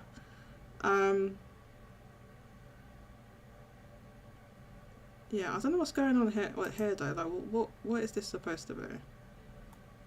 I hope it's supposed to be a robot, honestly. I think it's meant to be a robot. So anyway, this looks good. It's like a detective kind of sort of RPG. So it's solving cases. And you go into like kind of like a matrix. That's what they call the deca. What they call it, decasm or something. Decasm. So you're going into like an alternative world, like the Matrix.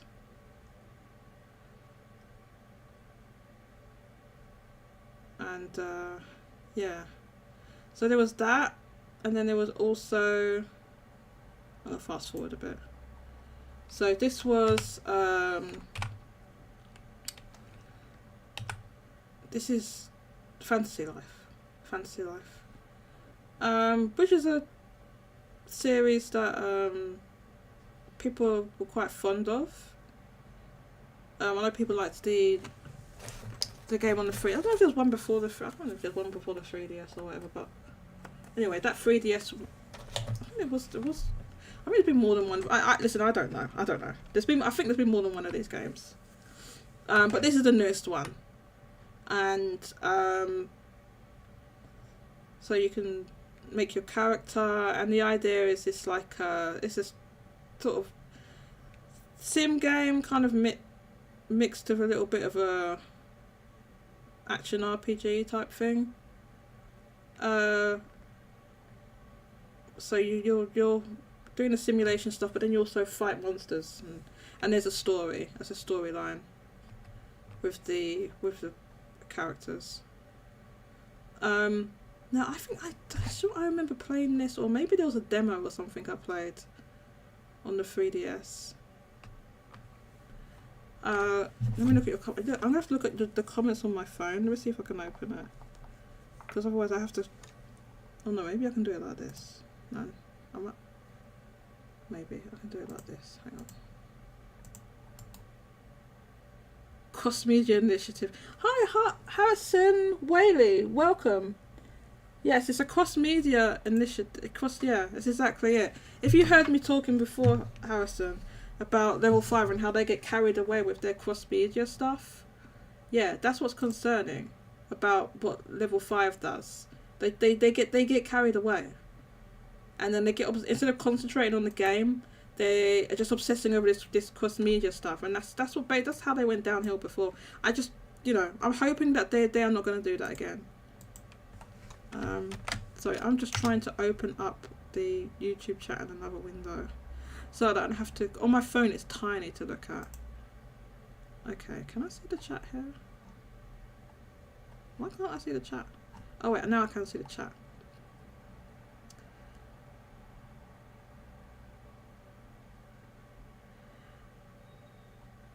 Okay. Game Killer says, I still need to see level 5 and Capcom's Direct. Well, we have the level 5 one playing here. Yesterday I was still busy with Theatre and Final Bar Line and Mario Kart Wave 4. Dark Blue Birdo is the best. Oh yeah, I haven't played. I only played one wave of those Mario Kart thingies. Dark Blue Birdo. That's wild. Has there ever been different colour Birdos before this? Did they have different colour Birdos when Birdo was in the other Mario Kart games? I know Birdo's been in like Double Dash or something like that, right? Game Killer, cross media is a slippery slope, but hopefully they do it well. I hope so. I just hope they don't fall into the trap that they did before. So this next game that they're showing here is Megaton Musashi, and this is a new version of the game called Wired. So this game is already out in Japan. It's been out for maybe 2-3 years, I'm not sure. It's not new. And they already had the original version, and they released another version, and this game like belly flopped in Japan. It flopped hard to the point that they made it free to play. It was a paid for game initially. I think they tried to re-release it. This is when the level 5 were just, oh man, yeah, when it was pretty bad. So it went from where they were selling like 6 million games, 6 million copies of games a year in Japan, to like this could barely break 50k. It was like bad.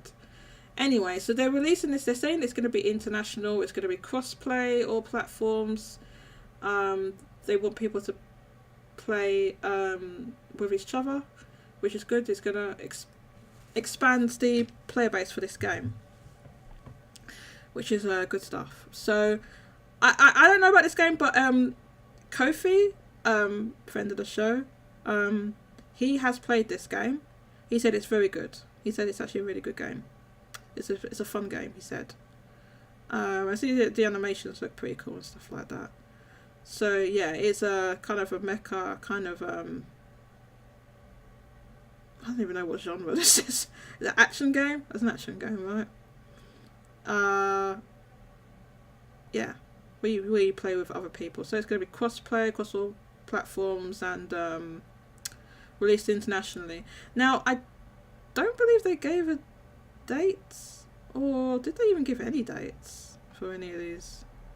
I know they mentioned before that, I think what they said is they're 20 I think the Professor Layton one is 2024, but the others are 2023. Now, so it seems like it's a lot of games to release, but one thing is that this Megaton Musashi game, essentially the game it's already out in Japan, right? So they're just adding it in with some new content and releasing it overseas. So this one is not like as much work. It's not like a whole brand new game. And then who knows how long they've probably been working on Deca Police for a long time. And Inazuma 11 that's been in development hell for years. So you'll see next Professor Layton, The New World of Steam. Skip through this a little bit. So we have an animation, and now I don't know exactly how we don't know what the actual getting to the gameplay and like the puzzles and stuff is going to look like, but what they're showing is, so yeah, I don't know if you're going to be moving through 3D environments, because you didn't really, that's not how it was on the DS. It was like more of a visual novel type style. It wasn't like yeah, so I don't know, but there's going to be a whole bunch of animated cutscenes, and then here they're showing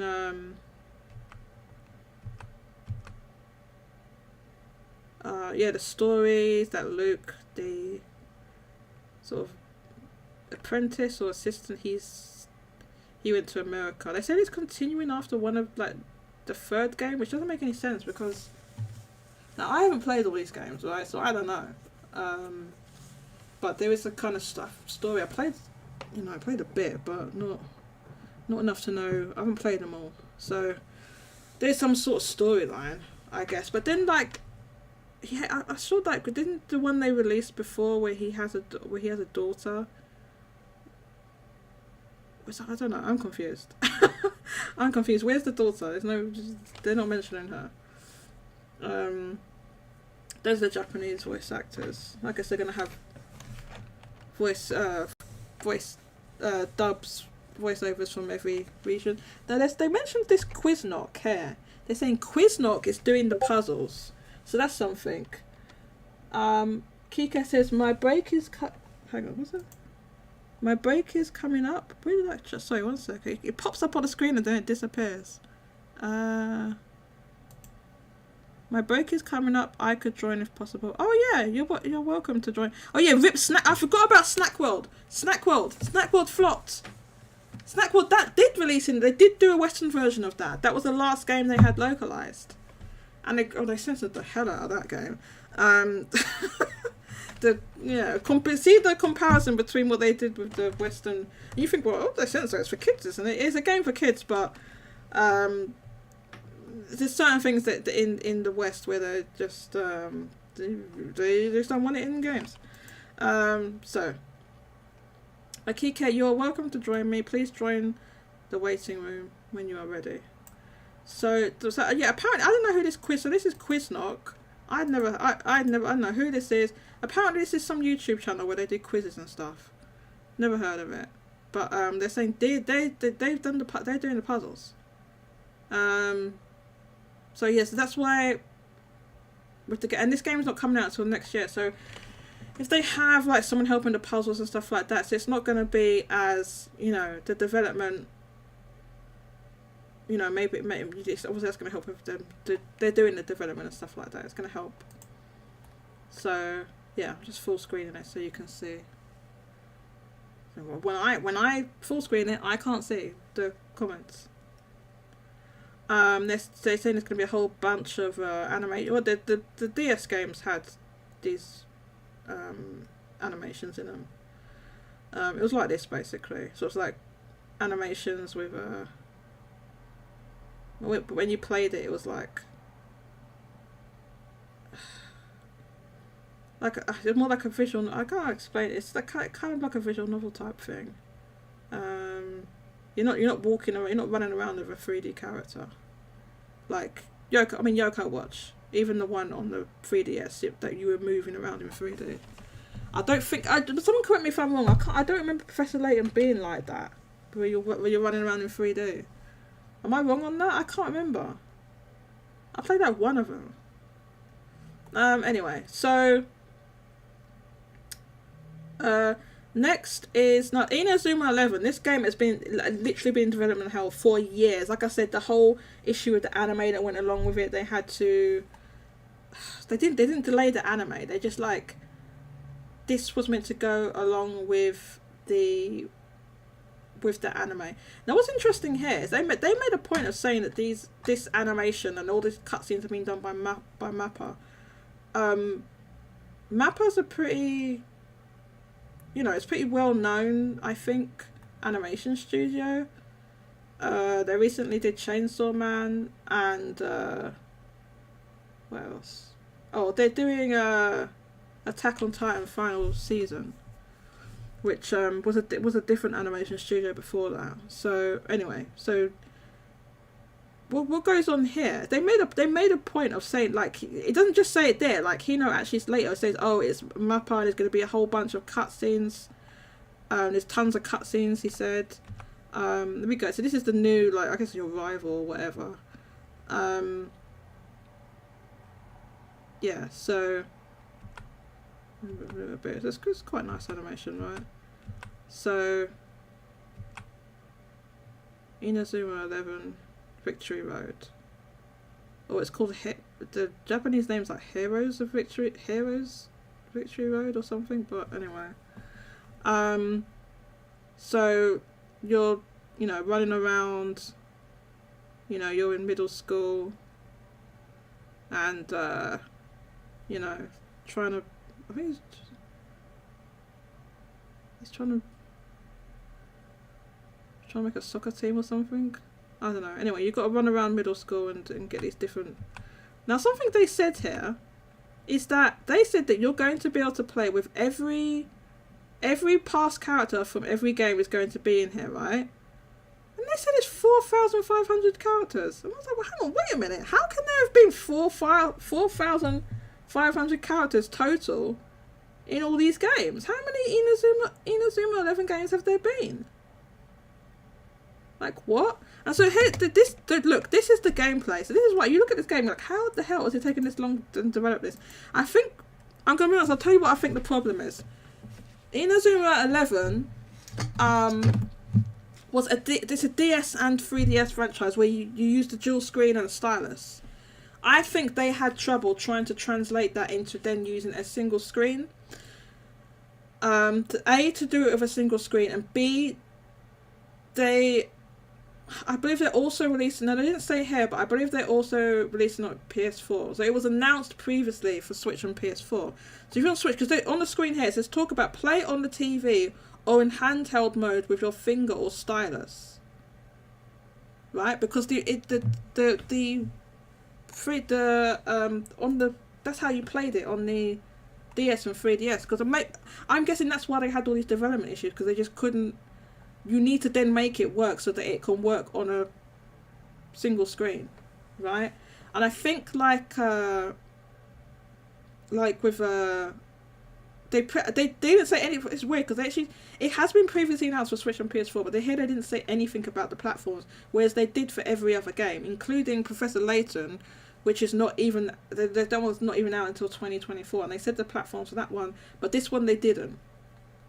So maybe they cancelled the PS4 version. It's possible, because they're just talking about play on TV. But if you can play on TV, then maybe there is still in place. I don't know. They didn't mention it, but I think that's why they had the development issues, because of the way you play this game, and they had to make it work on a single screen. So look, they talk about landscape and portrait mode are available, so you can have the Switch in your hand and turn it like this, because that's how it used to look on the DS. It was like that.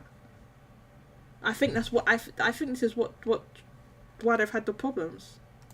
Kike, oh my god, did Kike join? I completely forgot. Hang on. Kike, if you're there, you have to tell me, because I don't know what the hell's going on. Oh no, Kike joined! Kike! Why didn't you message me? I didn't know. Kike, sorry, was you waiting for long? I apologise. Kike, when you're ready. Oh my god, sorry, I didn't know you were waiting. Yeah, not that long. Oh, not that long. Welcome. Yeah. I was it was actually my break, so I'm like, oh, let me hop on for a little bit. Oh, thank you very much, because I don't have anyone with me right now. Vinnymac had to go to a meeting. So, did you get to see the level 5 presentation? Did you have any thoughts about that? So I do have thoughts. I saw the summary because by the time it aired on my end, I was sleeping. So by the time I woke up, I was the news already happened. So, let me see. So, the one that I was most interested in was Layton. Mm-hmm. We didn't hear much about Layton other than it's in the timeline. It takes place after the third game, which is important because there's the games 1 to 3. And then the games 4 to 6 are a prequel to those games. Okay, now it makes sense. Okay, because I was like, wasn't there some other games? Okay, but then you need to explain. Doesn't he have a daughter in that other game they released a few years ago? So that I still have to play that game, but yes, there is a game where it focuses on the daughter. I don't know if it takes place in between, the timeline of 3 and 6. Or I still need to play that game or watch the anime, because of course it had an anime. Yeah, it's level 5. Of course, it's an anime. So I'll need to see. But in terms of the mainline series, this is the latest in the timeline, so that's why they specified it, because 4 to 6 were technically prequels to the first game. I was not aware of that. Thank you for telling me.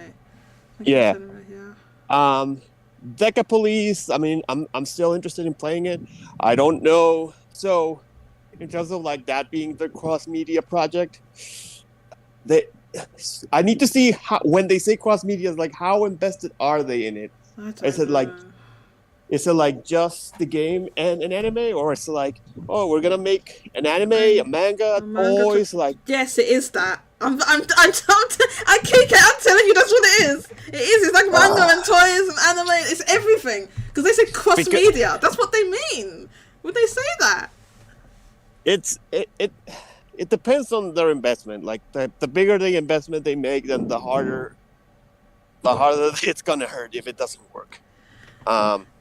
Because if they just make, let's say, like the game and then an anime, like if that's like easy to recover from, but if like they start getting wild with it, then yeah. Man, level 5, they always get. This is the thing. Hino, right? He's like a genius when it comes to, because it's a lot of it. He writes and a lot.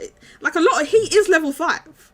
Like he does a lot of it, right? There's a whole big team and everything, but like a lot of these concepts and stuff and the designs and stuff is him, right? But he's my good lord, he cannot run a business. Like, come on, man, you need other people in there that are managers. Like, he doesn't, like, how did that happen with Yokai? You was on top of the world. How did you mess that up? I just don't, it's weird when you actually go back and you look and you just see how big Yokai Watch was. It was huge. I don't know how they messed it up. Like, to go from that to you can't even sell 50,000 copies of a game. That's the last one, Megaton Musashi. So, anyway, so the Inazuma 11. Now, I haven't played these games, right? They're saying they're bringing back all 4,500 characters, and I'm like, how the hell have there been 4,500 characters in this game? So America only got one game, which was really weird because we got the first game, but it's a 3DS port of the original DS game, and I think it was a My Nintendo exclusive, I think. Like I don't know much about Inazuma 11 because America just got the one and we only got it from My Nintendo. So, but I did see, like, when I kept up with Nintendo news, like, they kept coming out with games and anime series a bunch, and Europe was the one that got them instead of America. So this is what I forget, because I remember these games. I didn't play them, so I'm like, oh, it's football, I don't care. But obviously, football's obviously it's really popular in Europe, right? Obviously, you know that. So that's why I think they just released so many of them in. I remember these games. I just didn't play them, but I think for that reason, it's very Inazuma 11 is apparently really popular in like Spain and France and Portugal. It's really popular. Yeah, it's really popular in Europe. So makes sense. When I was like looking at the live chat, it was like there was loads of like Spanish and Portuguese and different languages in the chat. There was loads of different languages, and people look pretty excited about Inazuma 11. Or this new game, I should say. So I think I mean it makes sense that they put a lot of the releases in Europe, but now this one's going to be. I mean, they basically said all the games in this presentation will be worldwide. Look! I told you they made a big point in saying it's Mappa that's doing this. They put a big thing. Look at this. There's a big logo. They made a big point. They made a big point saying it's Mappa. Yeah, Mappa as a studio means a lot because they're the ones that makes a lot of the big anime. Like Chainsaw Man, Attack on Titan. The second season of Vinland Saga. They're doing Jujutsu Kaisen. Oh yeah, Jujutsu Kaisen. I forgot about that. Yeah, they're a big studio. The rumor is apparently they're doing One Punch Man next. Apparently that's not been confirmed, but the rumor is it's them. Oh, okay. Who did it before? So it was, I think, first season was Shaft. Somebody correct me. First season was Shaft. Second season was JC Staff. And then the third season is Mappa. It's an anime that each season it's done by a different studio. Is that intentional? I mean, why do that? Well, mostly production issues. Like the people, like they did the first season, but they weren't available for the second season, so they brought it to someone else. And I'm guessing the people who did the second season weren't available, so they brought it to another studio. Wow, that's wild. Yeah, so they made a big point that this is now there isn't, like I said, there's an Inazuma 11 anime, and I don't think that is done by Mappa. That's someone else.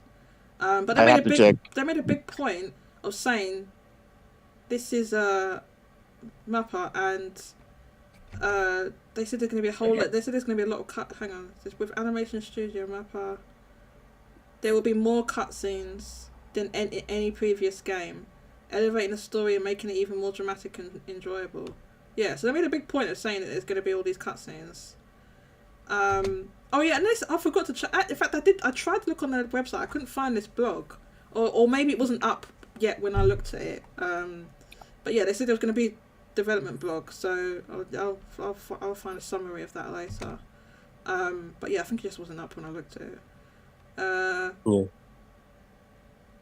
So yeah, so that's basically the end of the presentation.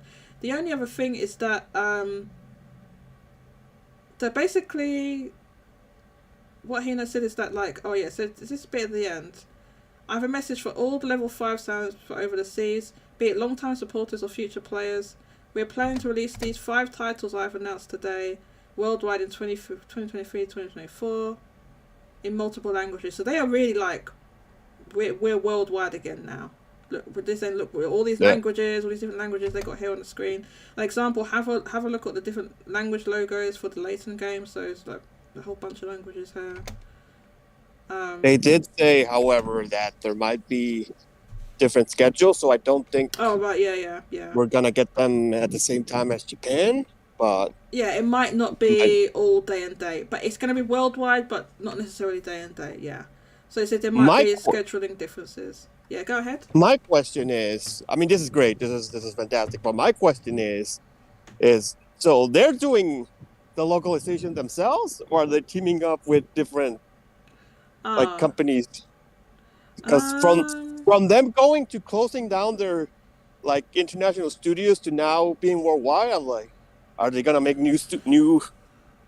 Like, that's a good question. Are they opening back up level 5 USA? I have no idea who's doing the localization. They're probably working with like different localization companies or something, because look how many languages are on. Look how many languages are on here: Japanese, traditional Chinese, simplified Chinese, Italian, French, Spanish, German, or English. So it's gonna be interesting. A whole bunch of languages. It's gonna be interesting to see who does. I'm like, this is my thing. I was like, what, have level 5 got like some, where'd all this money come from that they were like down, and people were saying for years, oh, they're gonna go bust, they're going bankrupt, or they're getting acquired, or they just they get. I thought that they might have gotten acquired by Bandai Namco. That's what I thought was gonna happen. I thought there was a chance that was, because they were just like down and out. So I don't know if they maybe they've got a 10-cent bag. I don't know what's going on, because they're not a publicly traded. I don't think they're publicly traded. They're not a publicly traded companies. Who knows what's going on? It's just like I said, he knows the CEO. He's like in control. This is why Yokai Watch went all over the place and all weird. So something's going on. So the thing is that if a publicly traded company gives money to a private company, the publicly traded company still has to disclose. Oh, okay. So 10-cent, would have to say, right? Yeah, they have to say, like, hey, we gave some money to level 5. They could say we're not acquiring them. We're just investing in them for further gains or something like that. So, but if it's like a private company investing in another private company, then yeah, we will never hear. We'll never know. You're right, because like when we had the recent Tencent and NetEase investment, we heard about the investments. We heard when Platinum Games got a bag from from Tencent or whatever. So you're right. So it could have just been another private company. Because it feels like how are you suddenly doing all this stuff? Like, he has some connections he doesn't want to say. There's something going on. So, and to get that investment after like messing so much stuff up, I don't know. I would love. Listen, oh god, I hope someday they release some documentary or something of what the hell that they released it, because people have done like their own like, what happens to Yokai. It's a really good if you look on YouTube, just type in like what happened to Yokai Watch on YouTube. I've seen a couple of those. Yeah, and you see how they messed it up, and you're like, oh wow, they really messed it. They messed it up so badly. So I would love to. If someone in the future that just says like what happened. Now I hope they're successful with this stuff, and they don't go wild with too wild with the cross media stuff, because we have some really interesting stuff here. If you actually look at all the games they're planning to release. Where did that little thing go? I want to play another Inazuma 11. I liked the first one, but we never got any more. So they only released. You're saying that only one released in the States? They only released one, and I'm pretty sure it was a My Nintendo exclusive. Oh really? I'm pretty sure, because it was a weird way to get it. You couldn't just go and buy it. Let me Google. I don't. If somebody could remind me. And it was literally the DS game on 3DS. How many of these games? Oh, there's been a whole bunch of. Good lord, there's been this many of these Inazuma 11 games.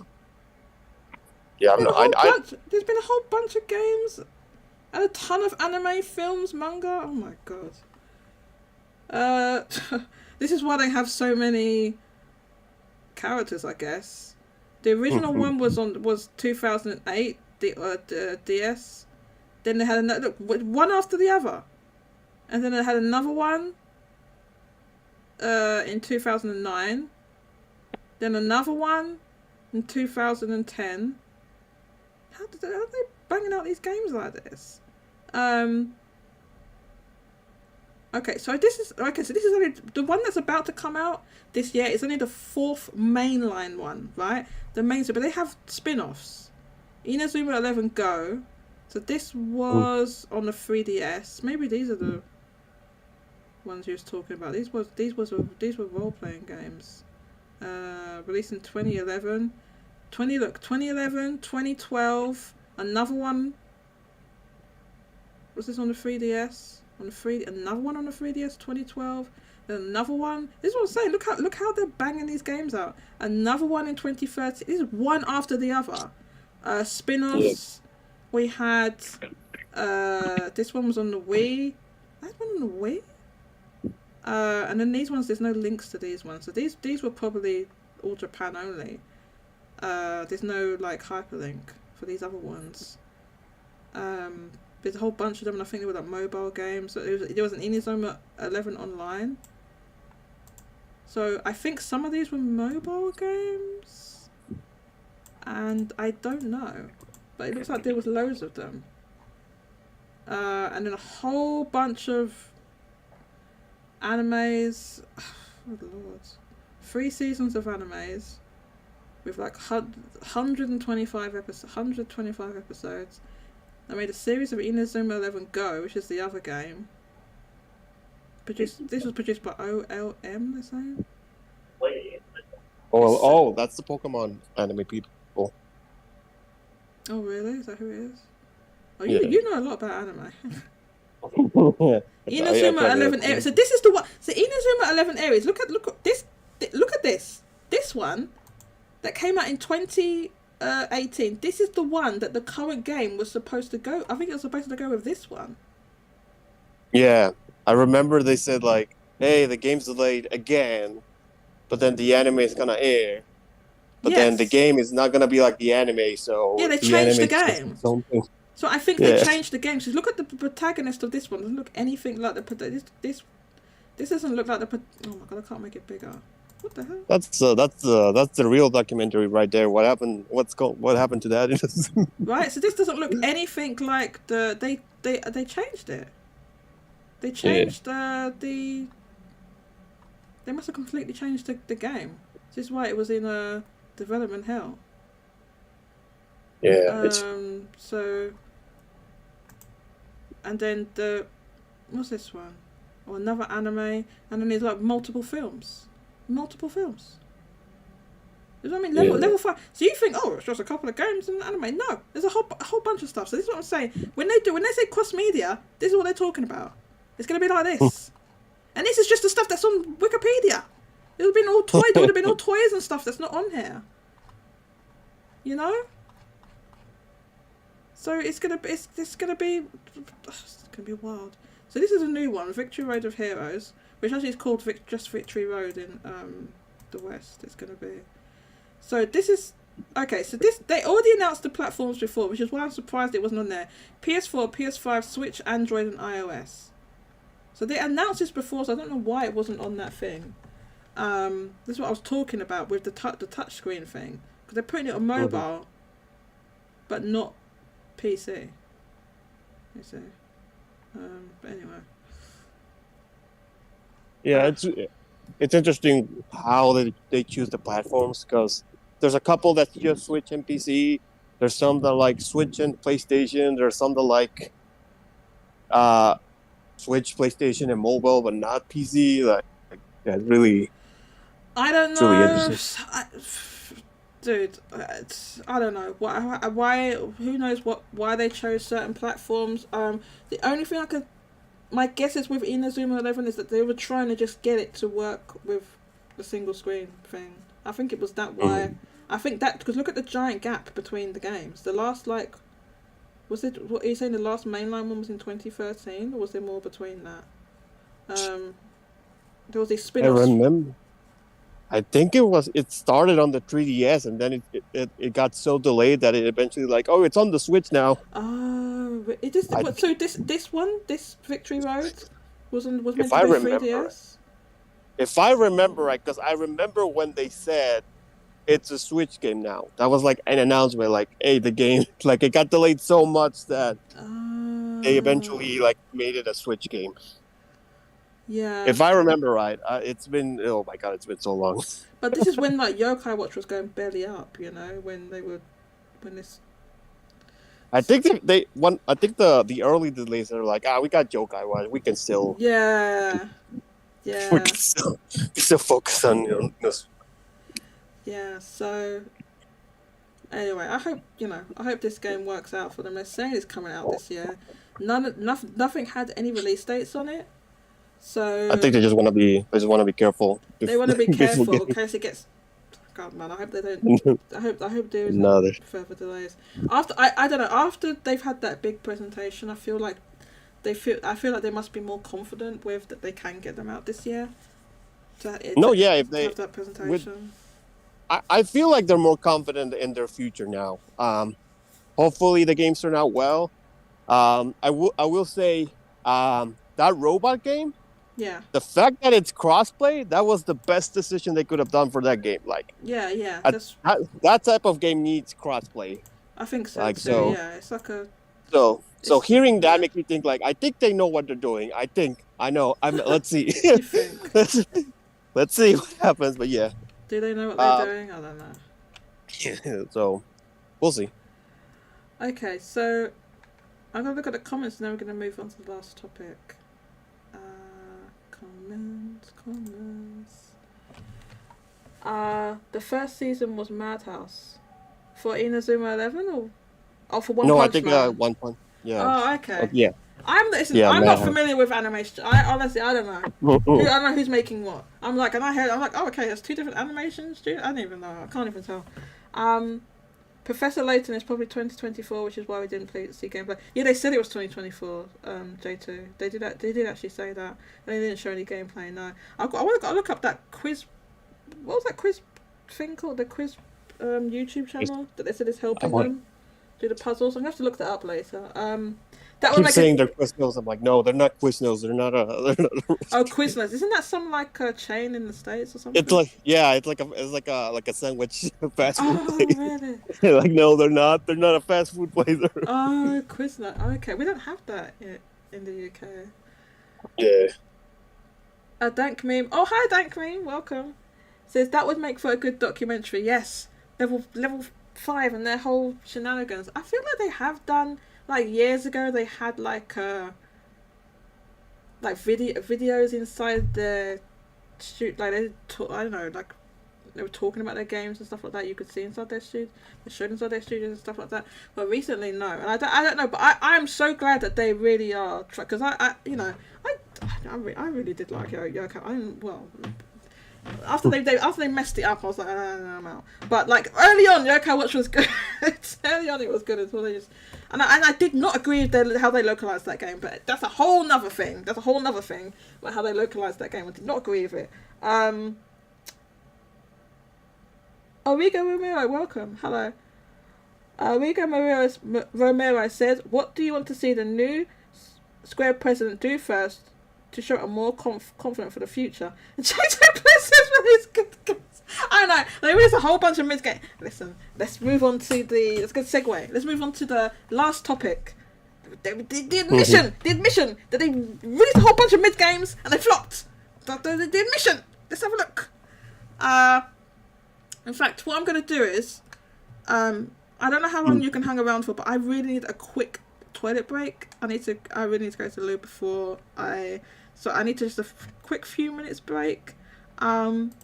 You can stay if you're able to stay and just maybe chat with the chat a little bit, and I will be right back. But I've got to go. It's a quick break, okay? I'll be back in a sec. Hey guys, it's me. I'm trying to see because I'm on mobile, and comments on mobile YouTube might be a little weird for me. That's why I use Discord. Join the Discord.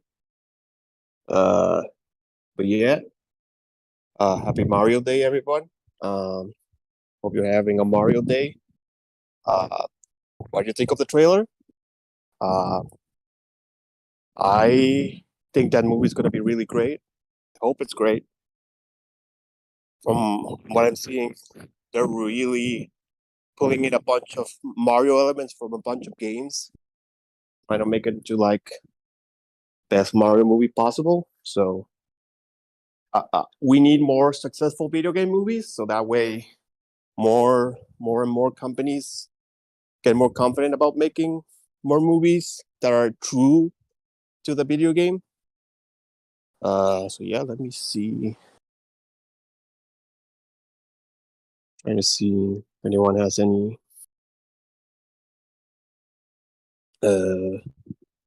YouTube mobile. If I do it like this.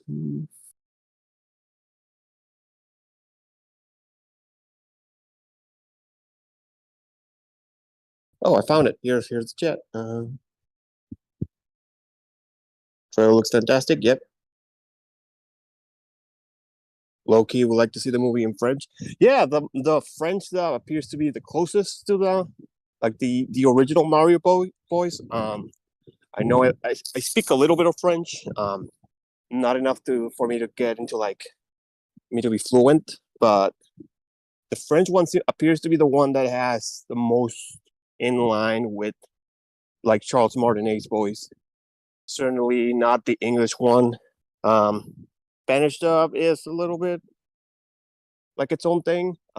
Japanese dub, Mario, they gave Mario a deep voice, so that's really weird. Let's see. I think that's all the comments for now. I think this could be the highest rated video game movie on RT. Yeah, currently we need a movie to go like maybe above 80%, so that people can finally stop saying that there's a video game curse. No, there was before, but I think we're in that stage where we're getting out of that. Like with comic books, where the early ones were like all like there was a comic book movie curse, and then they got out of it. I think it's our time to finally get out of it. So hopefully that happens. Yeah, if it gets more than 80, I think everybody will be happy, especially since it's Illumination. Let's see. I think that's all the comments. Other than that,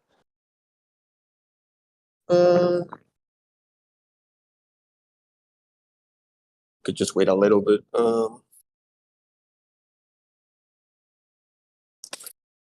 Want to play any games? Currently trying to play more games, but haven't got that much time with it. Trying to play more. Right now, I'm playing more like like free-to-play games just because they take less time. But yeah, I want to get back into playing more games, hopefully. Yeah.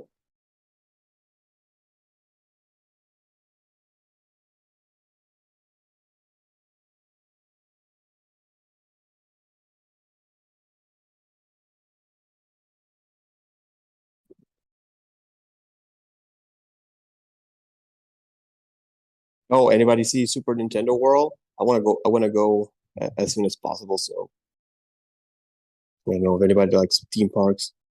For sure. Oh, let's see here. For sure, it's the closest to the matinee, and I've known movies in different language kind of adds layer besides the norm sometimes. Expectation for the group. French canon. French canon. Yeah, I need to hear. I need to learn French. I need to finally learn French. I've been studying it for a while, but I still don't quite get it right. It's not like an easy language to learn, but I'm getting there. But yeah, with localizations, it's like it's weird because for back. Hello. Hey, back. Talking about languages. Oh, okay. Languages. I'll continue. I interrupted. Yeah, talking about the Mario movie trailer. Oh, Mario movie trailer. Yes. Yeah, so I wanted to talk about the Square Enix stuff before we ended. Yeah, I can speak a little bit to it. I got like 5-10 minutes left. Okay. Let's get the screen back. So let me find that window. Okay, so this is on RPG site. Square Enix recently had well, they had it a little while ago. The briefing. Mm-hmm. But we've just got the summary now. Basically, it said it was held on the 3rd of February.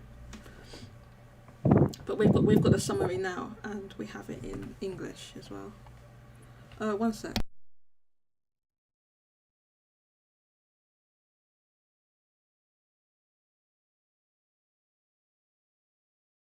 Right, okay, so the headline says Square Enix says, let me make this bigger so everyone can see, hopefully. Square Enix says Forspoken sales have been lackluster, and many small and mid-sized titles did not perform as well as we had expected. Right? Which I've been saying that Forspoken underperformed, and like I said before when Vinnymac was here, this is not a game that I wanted to see underperform, right? Because there's certain people that will spin a certain agenda, right? About this game. So it's unfortunate, but it's just what happened. So let's have a look at this article from RPG site. Square Enix has released the outline of results briefing held on the 3rd of February 2023, where they had a PDF. We'll look at that in a second, which reveals some insight on the publisher's takeaways regarding its recent slate of releases. And please excuse the ads. I know there's tons of them. I don't know if I should I use ad block on this one or not. I don't know. The pregnancy one cracked me up. I know. That was fun. I don't know why. It's probably because it's targeting me. Let's face it.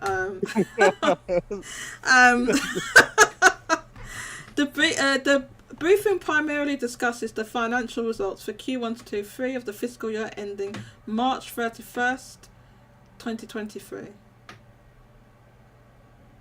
Right, so basically last year. No, it says 2023. Oh, 2023? Yeah, so is that a typo? Or what? Maybe because they're including Forspoken? Oh, that's... Yeah. They're including Forspoken. It says the financial results for the fiscal year ending March 31st, 2023. But that day hasn't happened yet. Okay, I get it now. It's up to, whatever. It's up till then. Yeah, okay. Okay, focusing on the most recent quarter of October through December 2022. However, given that the briefing itself took place a week, right? This is about a week after the release of Forspoken, Square Enix also makes comment about the recent RPG from the soon defunct Luminous Productions. So, I did have people saying that no, it didn't underperform, and it's because they want to give Luminous Productions more support, and that's why they're merging them. No, the studio has been completely disbanded. The employees have not lost their jobs, which is the very good news about that. But the reason the studio was spun off in the first place was so that it could develop new AAA IP. That was the whole point of it. So that's why it didn't work out. So that's why they're defunct now. On page 3 of the outline, while a specific title is not mentioned, Square Enix president Yosuke Matsuda, who will leave his position next summer, stated the following about the slate of small and mid-sized titles that released in the current fiscal year. Net sales have declined year over year in the HD games subsegment, partly because the release of major titles a year earlier had created a challenging year-over-year hurdle, but also because many of the new small and mid-sized titles we launched this year did not perform as well as expected. Yeah. So we know what happened. There was a whole bunch of games from the end of last year to the beginning of this year that released back to back to back to back, including some that had good reviews and stuff, and others that didn't review as well. But there were some titles that just completely and utterly flopped, like Deerfield Chronicle. It flopped. There's no way of sugarcoating it, really. The moment I knew it flopped, because I bought it, but I bought it on a sale. It was like 50 or 65% off, and I'm like, hey, didn't this come out like... Really? Yeah, I bought it... When was it? Like, beginning of the year? I have it. I haven't played it, but I have it. But, wow. It was already on deep discount. I'm like, oh, why is it on deep discount? Oh, wow. I wonder how much it is now. I'll have to check and see that. I heard it's an okay game, so I'd like to check it out. I guess it's a demo, but I hadn't tried the demo yet. Yeah, hearing that the mid-size and small games didn't perform well, that's like, it's basically all of them. Yeah, like, there was loads of games. Did they mention any successes? Like, how did Crisis Core did? Did Crisis Core flop? I don't think Crisis Core probably did okay. From what the only public data that we had available, obviously, was Japanese. We can see the Japanese, the US NPD, and they did chart in there. I can't remember what number it was though. And the UK chart, which I can't remember. Japanese one, it did okay, and I think the US one was okay. The thing is with Square Enix is that okay might not have been good enough for them. They might have, especially anything that has the name Final Fantasy VII. Right, Final Fantasy VII, because Final Fantasy VII Remake probably didn't even perform the way they wanted it to perform, to be honest with you. I think, because we heard that it sold 5 million, right? Or 5.5 million? Yeah, I think I remember it was about to reach 5 million, so it's probably yeah. And have we had any update since then? No, I don't think we have.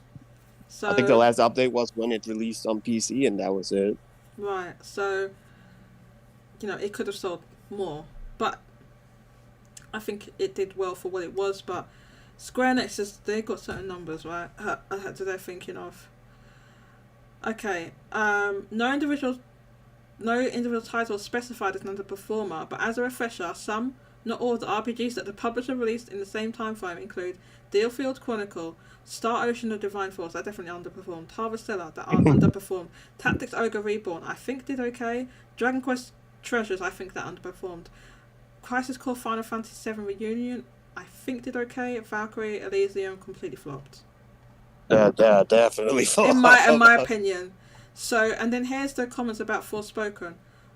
And this was a week after this game came out, this is what he's saying. Right? Yeah. So that's when the sales are going to be highest, when the game immediately comes out.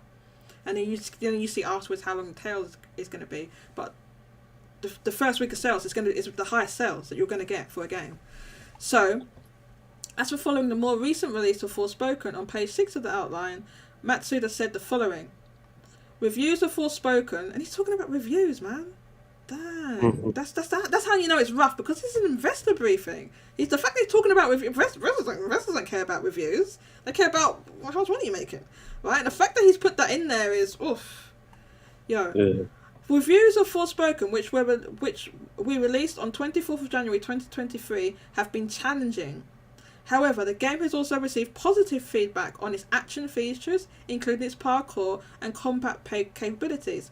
So it has yielded results that will lead to improvement of our development capabilities of other games in the future. That said, its sales have been lackluster.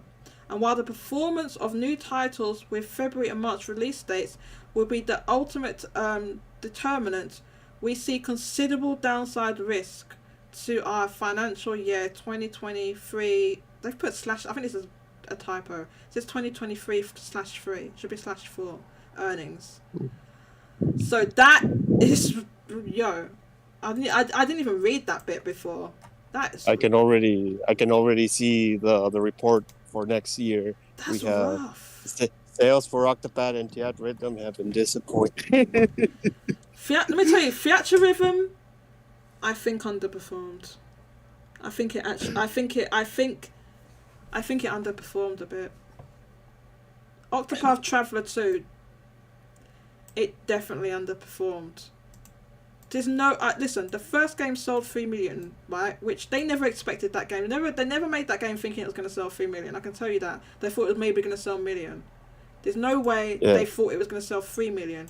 So they're like, okay, the next one, we're going to make it multi-platform at release.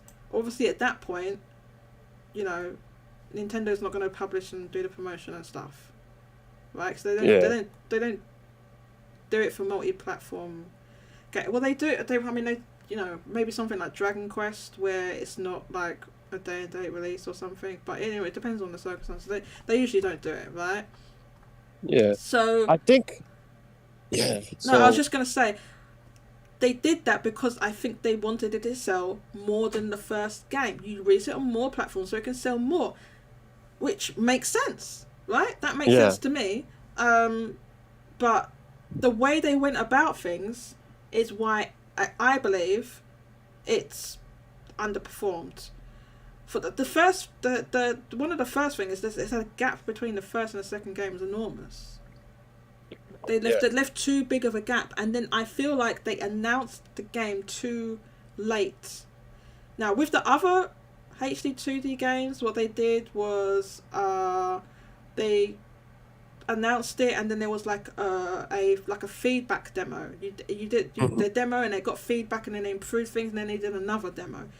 Octopath Traveler 2, they didn't do that. They didn't do it. It was just like they announced it ended last year, and it was like 5 months between announcement and release, and then it was just a demo that we had 2-3 weeks before release or something like that. I can't remember. I think on that point, I think they didn't do a feedback demo because I think their feedback was the first game. I think they should have focused more on hey. But that doesn't stop them doing. That doesn't stop them doing more. They could have done more feedback. I mean, why not? All I'm saying is they didn't do it. All I'm saying is they did it for every other game, including they did it for Live Alive, right? Am I going crazy? No, yeah. Live Alive got one? Did it? Live Alive got a demo. I don't remember if it was a feedback demo. Oh, okay, maybe it wasn't feedback. I know Triangle Strategy did, and I know what's the other RPG that's not 2D HD? Bravely Default. Yeah, that. Right, so for whatever reason they didn't do it for that, and they announced it much later relative to the other games we just mentioned. So I think that Square Enix wanted this to sell more than 3 million lifetime, more than 3 million, right? So if it's on more platforms, it sells more. But they did that. They left a big gap. In the meantime, they had the mobile game and then the other games we mentioned. I feel like their marketing, I saw ads for it, right? I saw ads for it for about a week, the week the game came out. a part of that is because, I mean, you saw me get the pregnancy ad, right? So that, you know, I get certain ads targeted at me for my demographic and depending what I'm looking at. So I saw ads for it, right? Coming up on YouTube videos and stuff like that. But overall, there wasn't like a craze from what I've just had anecdotally from other people. I did ask Genki, and he said he didn't really see too much of stuff. He saw the in-store stuff, but he didn't see too much of anything else. So the advertising wasn't as good as it could be, in my opinion, even though the game, by all accounts, everyone's saying the game is better than the first game. It got a high review score, I believe. So so how can it underperform? And in Theatrhythm also got it got really good review scores. I've heard nothing but positive about that game. People say it's amazing. They say it's a really good game. But then looking at just, you know, we didn't have a crazy amount of data, right, for that game because it just came out. But looking at what we did have available, it didn't seem to perform tremendously, especially when you compare it with the previous Theatrhythm game. It wasn't like close to that. Even you're accounting for digital, right? Even if you accounted for digital, it still didn't perform like the first game, right? I can't remember what I can't remember. Anyway, I can't remember off the top of my head all the figures and everything. But yeah, it didn't sell as well as the first game. So, you know, how a Square Enix releasing some of the games, you know, maybe not so good. Like Valkyrie Elysium was pretty mid, right? Forspoken, I mean, they're admitting it's mid. Square Enix is admitting that Forspoken's mid. They just admitted it. The president admitted it's mid. Alright? So no, the people telling me, oh, it's not mid. It's mid. They said it's mid. Listen, I'm kind of being hyperbolic. It's subjective, obviously subjective, but yeah, they had some that were, you know, maybe not so great, but then they had some that were critically acclaimed. Theatrhythm and Octopath Traveler 2 were both critically acclaimed games. Alright, they got really good reviews. So they shouldn't be having these games that are good, even games that are mid. Don't necessarily, just because a game doesn't review like crazy high reviews, it doesn't mean it doesn't have to sell like that well, right? You see games that just get, you know, middling review scores perform, you know, fairly well in sales all the time. It's not always dependent on review scores. You see games with amazing review scores that flop. That happens too, you know. So I don't see why they should have had so many games that performs like this. And I do think, I'm sorry, but it's an issue of leadership. I've been saying, I must have been saying, but do people remember me on Twitter Spaces back when we was on Twitter Spaces, and how I was thinking they need to get rid of Matsuda, he's doing all this nonsense. Now I don't know. Now I got a question, Kike. I got a question from, who said it now? Was it Rigo Romero? It said about new president. Now this, oh my god! Do you remember we went over this new president last week? And I said his photo had been airbrushed out. They airbrushed out his photo. Do you remember? Did you listen to it? Hang on, let me get with this. The Wii Shop Music is trying to play. I don't remember. I think I saw it, but I don't remember it. What's his name again? The new president of Square. I can't remember his name. I haven't it's remembered like it yet. Kiryu. I need to hear it more. Of Square Enix, because we looked at it and I said, no, that's not the guy. His photo's been airbrushed out, which it had been airbrushed out. No, the new president. Takashi Kiryu. Right? No, not that guy. Get this stupid thing off the screen. Look at this. Look at this guy, because they said, oh, he's born in 1935. 40, he's almost 50 years old. I said, there's no way that man that age. Look at this man. I said, there's no way. There's no way. I said, they airbrushed out his photo's been airbrushed out to the end of his life. Right? How old's the other guy? I mean, he's old. What's his age? Oh yeah, he was late 60 or something? I don't know. But anyway, this guy is almost 50. He has a full head of hair. He has no grey hairs. It's full head of hair. Look. He's got no grey hair. His hair's black. Where's the grey hair? How is that old? And then I found a photo of him and him and the former president together at whatever the meeting they had. I found a photo. I'm gonna just googled his name. Hang on. I just googled this guy. Listen. I think I just googled him and I found that photo. Where is it? And it's them. Look! I haven't seen this one. Look, he actually does look that young. Show me the photo. Look, it's him. Look, here's them together. Look, he actually does look young, but that photo is still airbrushed out. Anyway, yeah. Look at this. Look, and look at this headline that's on here. This is really depressing, right? So this new guy that they've got in, right? Rigo Romero, I am not holding out huge hope for this, because the reason they hired this guy is because he is from like the company that he worked at before, this kind of advertising promotion company or whatever. I can go with these stupid ads. Was to do with all this NFT and Web3 and blockchain and all this. Metaverse. Yeah, that's why they hired him. Hang on, look, because I googled him before, and if you look at him on LinkedIn. That's what I said. Look, they airbrushed out his picture. They did. Listen, everyone's going to airbrush their picture, okay? Right? It's not a big deal. But I'm just like, I just couldn't believe how young he looked. What can't I view this? Where can I see? Is this a client join to view profile? Oh, well, here's his stuff. Here, look. General manager at this Dentsu place. This is I'm sorry, I can't talk sometimes. Strategic Investment Department. That he was in with this company, Dentsu. Oh God, he wants me to sign in. I don't want to sign in. Yeah, it says a network of 160 group companies in Japan. I don't even know. Now, apparently this is some. Oh wait, here's a website. Huh? Oh, this better not be taking me somewhere dodgy. Get ready. Where are we going? Okay. This is the company. I'm ready to invest in this stupid blockchain. Okay, so this is the company, alright, that he used to work for, and you can see his ads and everything. But it was heavily involved in this. It was to do with this blockchain stuff as well, which I can't see on here. But it's just his advertising. But you know, you can take that for what it is. Our capabilities.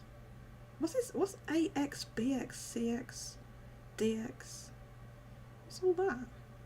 That's all a lot of X's. I don't even know what that means. Sustainability. Capability about us. A message from the president and CEO.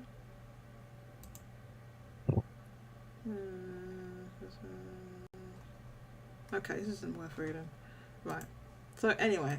So this dude, he has only been with Square Enix for 2 years. He's only been there since 2020. Alright, look. 2020, and he's a member of the. He was like straight away a member of the board, right? So he's some kind of, you know, hardcore executive. Maybe they headhunted him.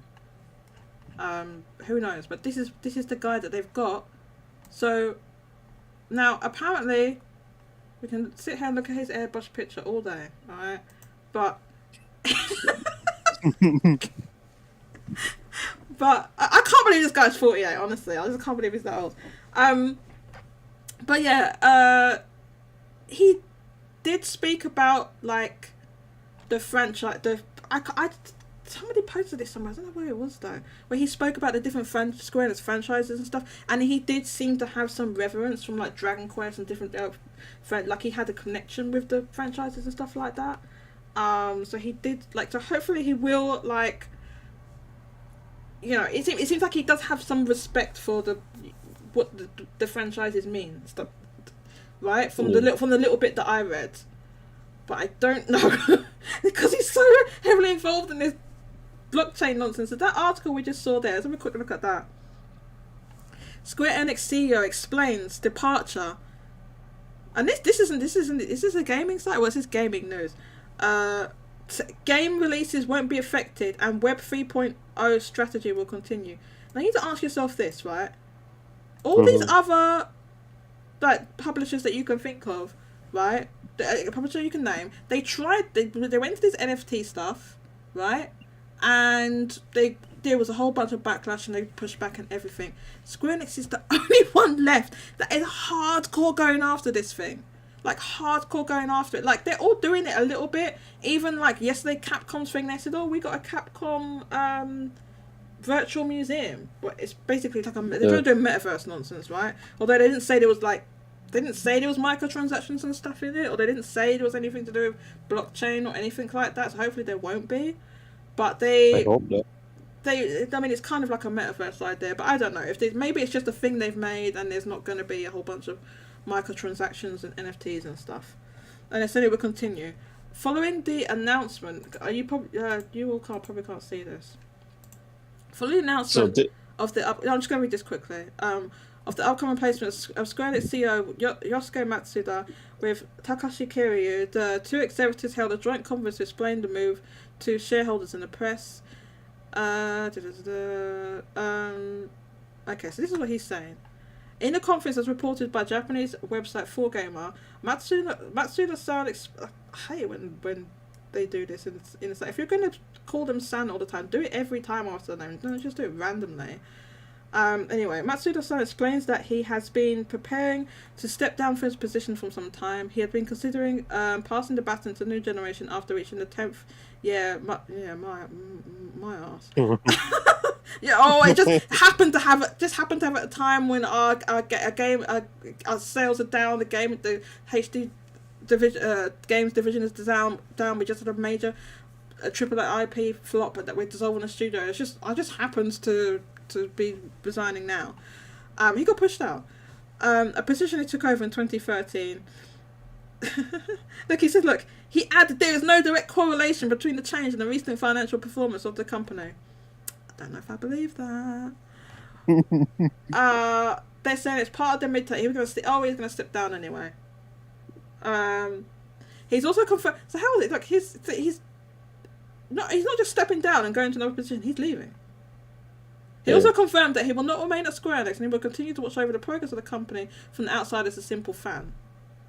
He described Kiryu-san as a leader with a strong will to finish the job and a man who is persistent in his efforts. He added that that having a passionate heart is a necessary quality to be a president, and Kiryu-san has that quality. The new CEO was exposed to Square Enix's games since from the time of the Famicom, and he wanted to work for the company for a long time before he got the job. He mentioned that his first mission as president is to oversee the changes and evolution as required by the times. Getting a red flag going off. He hopes to achieve it with consistency and flexibility. Yeah, so what's your thoughts, Kike?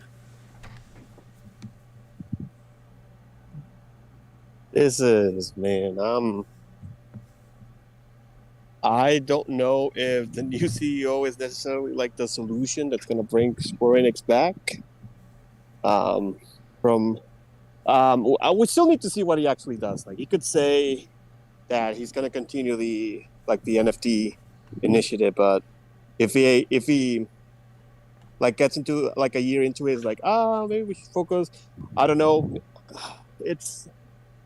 I really don't know what to do to fix Square Enix. It's not like, so this reminds me of like Capcom during the mid 2010s. Sorry, I'm just laughing. Anybody remember? I'm just laughing at what JT Blue said. Yeah, go ahead. No, I don't remember, but they was coming down and out back then, right? Capcom was hurting real bad. After Street Fighter 4, they were like making games like Mega Man 9, Mega Man 10, and then after a while, they just kept releasing a bunch of games, and all of them were like Square Enix, like we're disappointed with the sales of and for a while it was looking like, oh man, Sony's gonna buy Capcom, and then I believe, and they basically shut off all their U.S. development studios because of it. Like the Dead Rising studio, they're gone. Yeah, And it wasn't until Resident Evil, it was Monster Hunter World and Resident Evil 7 that saved them. Yeah.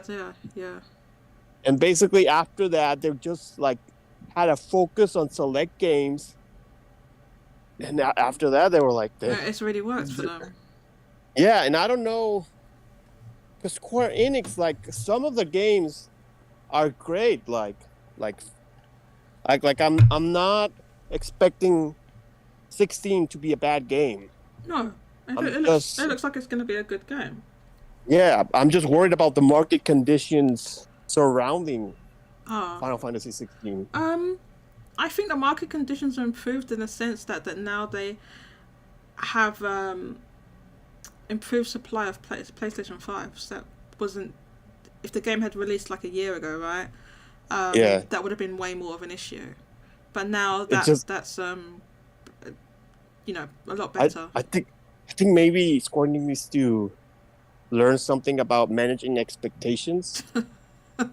Like with Forspoken, it's like people could say, oh, it's like #1 on the PlayStation charts or something, but it's like if they spent like, I don't know, I'm just gonna draw like 500 million on the development of the cost or something like that. It wasn't 500 million. You just pulled that out of your butthole. Yeah, I'm just pulling that off. I'm just saying a number. That would be the most expensive game ever made, like ×3, basically. Yeah, I'm just like, but they definitely spent a good chunk of money. They did, and they expected like multiple copies, like a good return.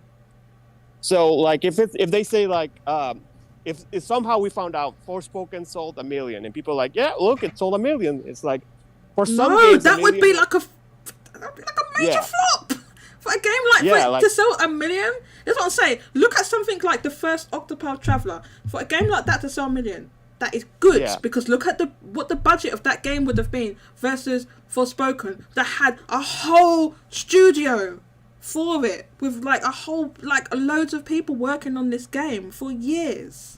And marketing. The marketing is way more expensive. Now, people that don't look at the sales and don't understand the sales, they will point out something, Kike, like, oh, look, it's at the top, it's near the top of the PlayStation charts, right? And the thing is that a game like that, is a brand new game, right, that has been out, it's at the top of the PSN store and everything. It's going to get to the top of the chart. It's going to be near the top of the chart. You're going to see it. It's how long is it staying there for, right? And relative to other games, how is it doing? You know, and you can look at that. You can look at that and compare it to other games. And when you get charts from outside the PlayStation store, like the MPD or whatever, you can look at it relative to other games. So when we got the MPD that came out, and you saw something like Fire Emblem Engage, and the reason I bring up that game, because that game did not include any digital, which is why you can compare it to that game, right? There was other games above it, like I think maybe Call of Duty and God of War, something was above it. Obviously those games had released, like way before, right? So those games had released ages ago. But Fire Emblem Engage did release the same month as Forspoken. They were like 4 days apart. So Fire Emblem Engage had 4 days of extra tracking. And people say, oh, well, it had 4 extra days. I'm like, but what do you think was the budget for Fire Emblem Engage versus what they spent on Forspoken? Dude, like, that's not good. Fire Emblem Engage and Forspoken could have sold the same amount, and Nintendo would have been the company that would have said, oh, Fire Emblem exceeded our expectations, and Square Enix could be the company that's Forspoken disappointed our expectations. Like it, I don't know if they need to manage their budgets more or maybe release less games, but I really don't know, man. Well, Square Enix, really like with Forspoken in particular, I think they wanted that to be a 5 million selling plus, right? I think they wanted it to sell like almost up to like a Final Fantasy 7 remake, which is the last update we got, that was from like 5 million. They didn't want that to be selling 2 or 3 million. You know, you compare it with Fire Emblem, the highest ever selling Fire Emblem sold like just over 3 million. Was it 3 or maybe approaching 3.5 or something? That's not range. Within that range. That's not what they want for Forspoken. That would not, that for the time, like, just that. Whereas people talk to me on Twitter, they're like, well, it didn't completely flop. They're gonna make a profit. I'm like, yeah, but making a profit is not the same thing as like having a good return on your investment of what they wanted to achieve with it, right? They didn't want to make a few million. They want to make tens, maybe they want to make hundreds of millions on a game like that for your investment. Man, that they probably spent 100 million on, including marketing, or maybe it was maybe a bit less than that because of the Sony deal. But including marketing, more than $50 million, easy. Just gave me a flashback to like back when they were making Tomb Raider. Like Square Enix was the publisher for Tomb Raider. When they made, there was a developer for it because they owned those studios back then. Yeah, they did. When the first reboot title came out, they said it was the best-selling Tomb Raider game at the time, and it still disappointed them. Oh my god, yeah. And they said, and it took until the re-release on the PlayStation 4 and the Xbox One to make a profit. So when you said, oh, they're still going to make a profit, it's like, oh, you're thinking like Tomb Raider, they're just going to keep re-releasing it, and eventually it's going to make a profit. Yeah, no, it doesn't work like that with a company. And they did, when they sold those studios, they actually released the sales, revenue relative to expenditure for those studios. They sold it like cheap, man. I think they had little choice, because I think there wasn't a lot of people that wanted to buy those studios and take on all the debt that they had and all of the staff. It was like, wasn't it thousands of staff? Like the overheads for those studios were huge, so that's why there wasn't. They probably, if they could have sold it for more, they would have sold it for more. No one wants to sell something off cheap, do they? Obviously, they probably sold it off cheap because there wasn't many people that wanted to take it on because of the massive overheads of those studios. So that's why, relative to their investment, they didn't make a lot. So then, look, we had and this is what I tweeted out, and I said, oh, where'd it go? I said that I said, look, those flopped. Octopath Traveler 2 underperformed, and he's falling on his sword, which he says he's not, but I think he is. And I said, for the people who still doubt Forspoken bombed, they merged Luminous Productions and President of Design right after Forspoken released and mere months before their biggest game, Final Fantasy 16 releases. That's not the actions of a stable company. And then I listed all the games that had flopped recently under Matsuda. This is not I say all of them. This is just the ones I could think of at the time. Babylon's Fall, Stranger of Paradise, Chocobo Racing, Valkyrie Elysium, Harvest Stellar, Neo the World Ends With You, Deerfield Chronicle, Balan Wonderworld, Avengers, Octopath 2, which I think underperformed, Forspoken, Guardians of the Galaxy, Final Fantasy 7, The First Soldier, whole bunch of mobile games shut down, right? Bravely Default, Brilliant Light, shut down, not even a year. Both of those games, not even a year. Dragon Quest: The Adventure of Dice, shut down. And there's a whole bunch of other things that I've probably forgotten about. Star Ocean 6, Stranger of Paradise was... This person right here, I didn't even see this. Stranger of Paradise was not a sleeper hit. It was not. It was not a sleeper hit. It was memed, right? And it kind of like was semi-popular because of the memes, but in terms of what it actually sold, it wasn't a sleeper hit. It just wasn't. You're just looking at whoever wrote that, like, you're just looking at social media and seeing that people are talking about it. It's not the same as like it sold well. Go ahead, sir. Yeah, I don't remember I don't think it sold like amazing. I don't remember what Square Enix said about Stranger of Paradise, but yeah, man, Guardians. The thing is that among those games, there are good games on that on the list. You said. Yeah. I agree with you. There's good games there. They shouldn't have all underperformed. Like Guardians is such a great game, like way better than anybody imagined. But I think the reason why it flopped is because of Avengers.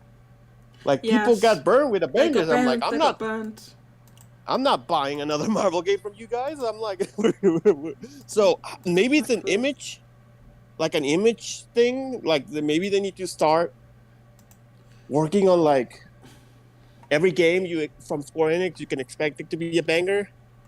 Like I really don't know. When it comes to those games that they made with those, what were those studios called again? What was it just called? Something Crystal Dynamic? Just Crystal Dynamic.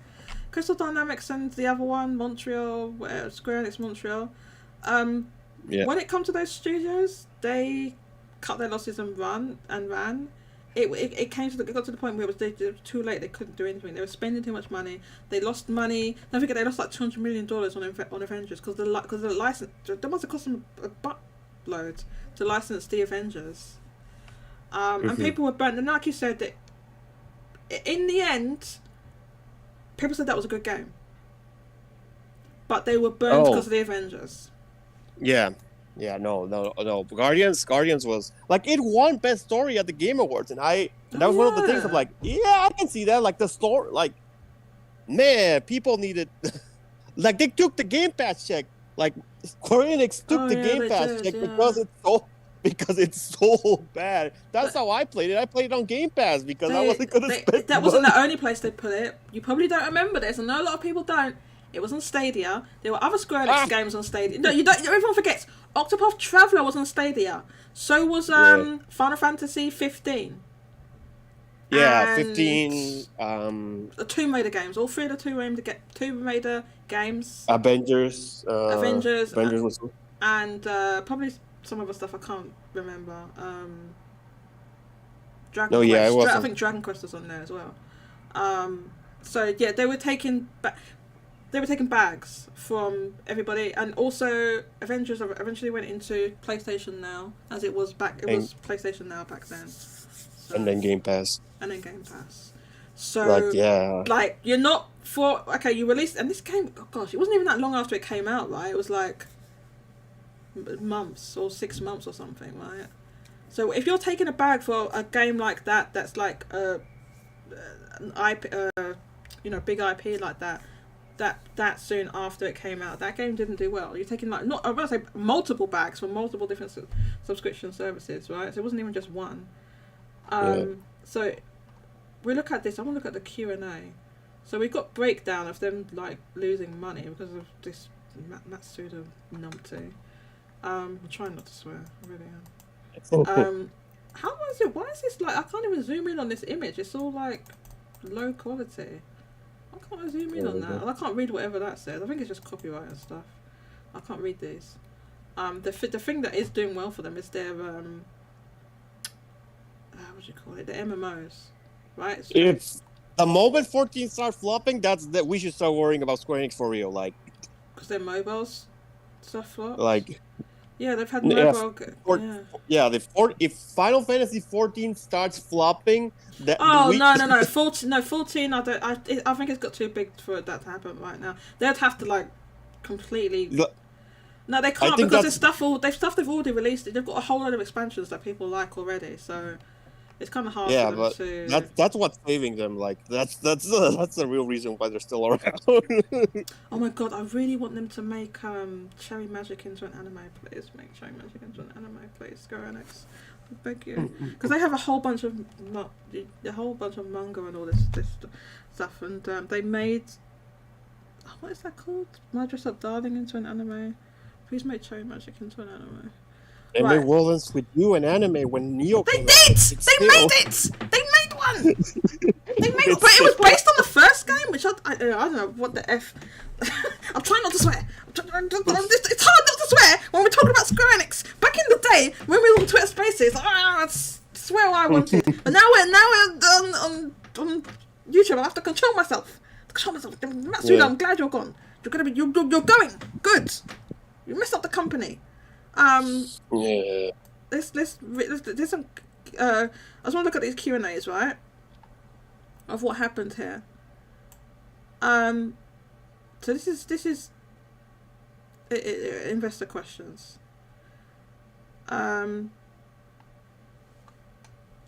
Okay, so this is what he's saying.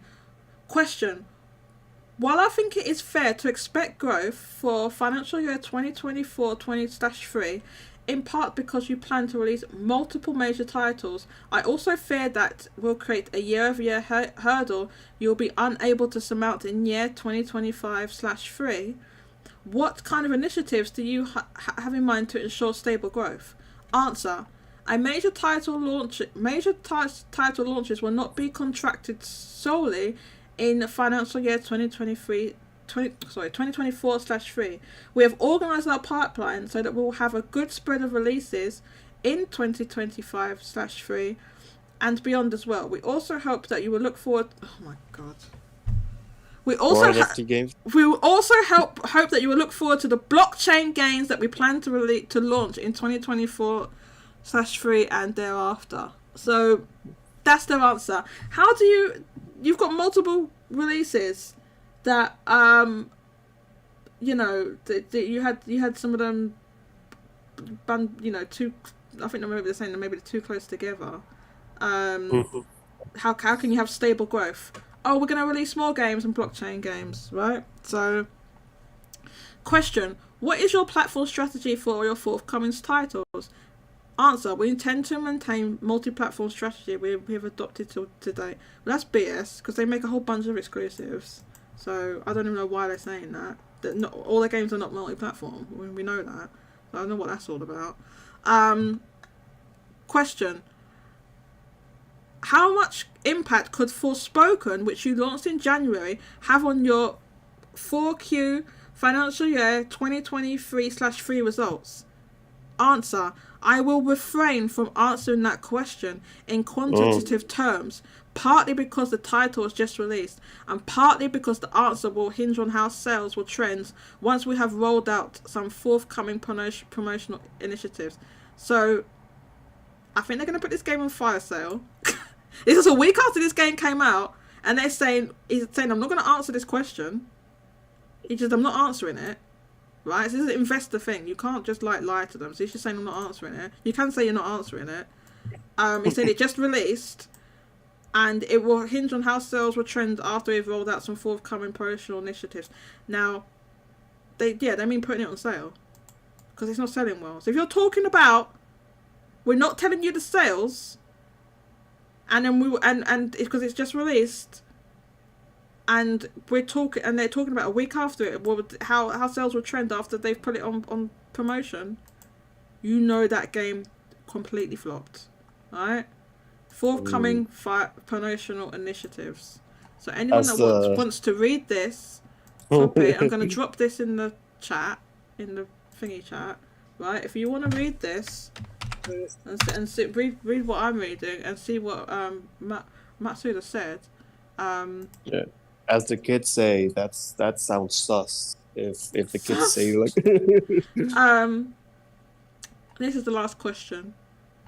Question: for financial year 2024/3, it's the final year for your medium-term earnings targets. What is your stance going to be on disclosing earnings outlooks and forecasts going forward? Answer: our current pipeline makes us confident about our medium-term earnings targets. We are currently deliberating internally about our approach to disclosing earning forecasts going forward, because they're saying they're not even going to. So they had earning forecasts before, but their targets, and now they're saying going forward we might not even do that because we know that it's not, we missed a whole bunch of targets, so we ain't going to tell you what our internal targets are anymore. We're just not going to tell you. So if we don't tell you, you don't know that we missed it. That's what he's saying. It's like when companies say like, "Hey, we're just not gonna expect anything from this game. If it does something, that's great, but we're not gonna Exactly. we're not gonna expect anything." When companies are silent and they don't want to tell you stuff, that's how you know. And this is like I said, it's investors that are answering these questions where they can't, by law, I believe it's the same in Japan and all different countries, you can't just lie to investors. It's the law. So they're just saying, well, they're not going to tell you. We ain't telling you. They can say we're not telling you. But they can't they can't lie and say, oh, no, Forspoken's doing great. It's fantastic. Yeah. I need to leave right now. Yeah. I think I'm way overdue. No problem. Thank you so much for joining me. Yeah, no problem. My last comment is if a game sells well, even if it's not an investor meeting, the company would have said it anyway. They do. They shout it from the rooftops. They do like those things on Twitter with like custom artwork and all this stuff. Yeah, they do. Yeah, like Like, so if you don't see anything like that, you didn't do well. yes, I guess we will. Exactly. Okay, I'm still gonna listen, but yeah, thank you so much. Thank you so much for joining me. Have a good day, Kika. Have a good day. So, I'm gonna wrap up the show soon because I've been going since. Oh my god, when did I start doing this? I think I've been going for 2.5, almost 3 hours, right? So, I'm gonna stop this soon. Let's see these comments here. Yeah, so Rigo Remo, I don't know if you're still here. I hope that answered your question.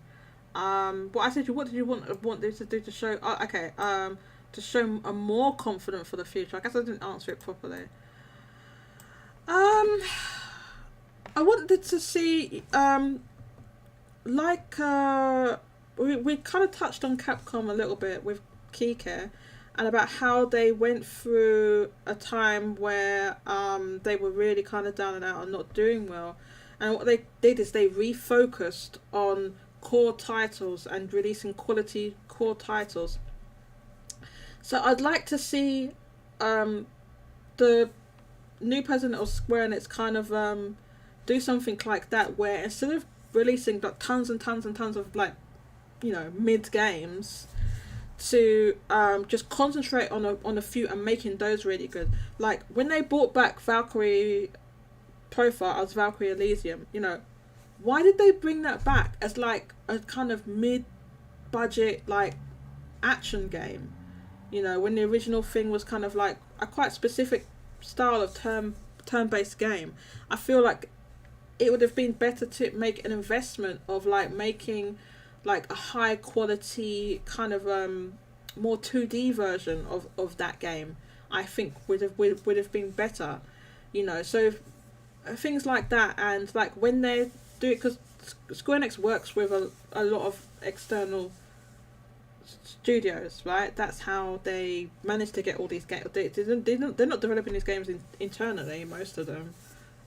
So I'd like to see them like, you know, focus and hone in on like the good stuff instead of doing this kind of scattershot approach where it's just like it's just all over the place, you know. Like why releasing games that are similar, like right near each other? Like why are we doing a tactics ogre strategy? It's a strategy game that's a strategy RPG that's like a remaster. Why is that coming out right near DFL Chronicle? How does that make sense? You know, which is also it was a kind of real-time strategy, but it's also a strategy type thing. So kind of refocus, like have their releases more spread out and have a whole bunch of them like releasing the same week after the other. You know, kind of like hone in on what is good, what is good about their games, right? And really concentrate and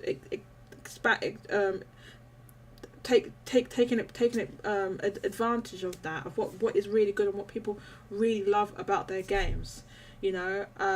So I'd like them to see them do like with Final Fantasy. I'd really like them to. Me personally, I'd like to see them do like a turn-based Final Fantasy, not necessarily a mainline one, but something, you know, like a kind of a smaller release. You know, that I feel like there's a market for that. You know, even if they went back and they did a new Final Fantasy Tactics or something. Really take advantage of that, but the stuff that people love, and you know, even go back into their. I don't know, they have been doing that, going into their back catalogue with certain things, but really leaning into that more in their back catalogue, and because they have so many games where they released, and they have like there's a whole bunch of games they've never re-released, right? Like to go back into that, to delve into that, and you know, not do this scattershot approach, and really concentrate and not worry about like, because they had all these external studio, not external, but like part of Square Enix, so they owned them, but they were like you know, they spun them off, right? So we saw that with Luminous Productions. There's Tokyo RPG Factory, which I think is like semi-defunct. It's still around, but they're not. I don't think they're developing their own games anymore. I think they're like a support studio now. Because this was mentioned in one like the live stream. It was mentioned by what's his name again? The producer. I forgot his name escapes me right now. He mentions that Tokyo RPG Factory helped them. So it seems like they're like a support studio because they haven't released their own game. And then when they made Balan Wonderworld, people don't know if they remember this, but they made a whole new studio for that. They made a Balan studio. Stop making all these new studios and stuff, and really concentrate and hone in on the good stuff that people really, really love. You know, and I think they can do that, and stop doing things like stop making when you put the games on PC, putting them on the Epic Store first. Like, what's that all about?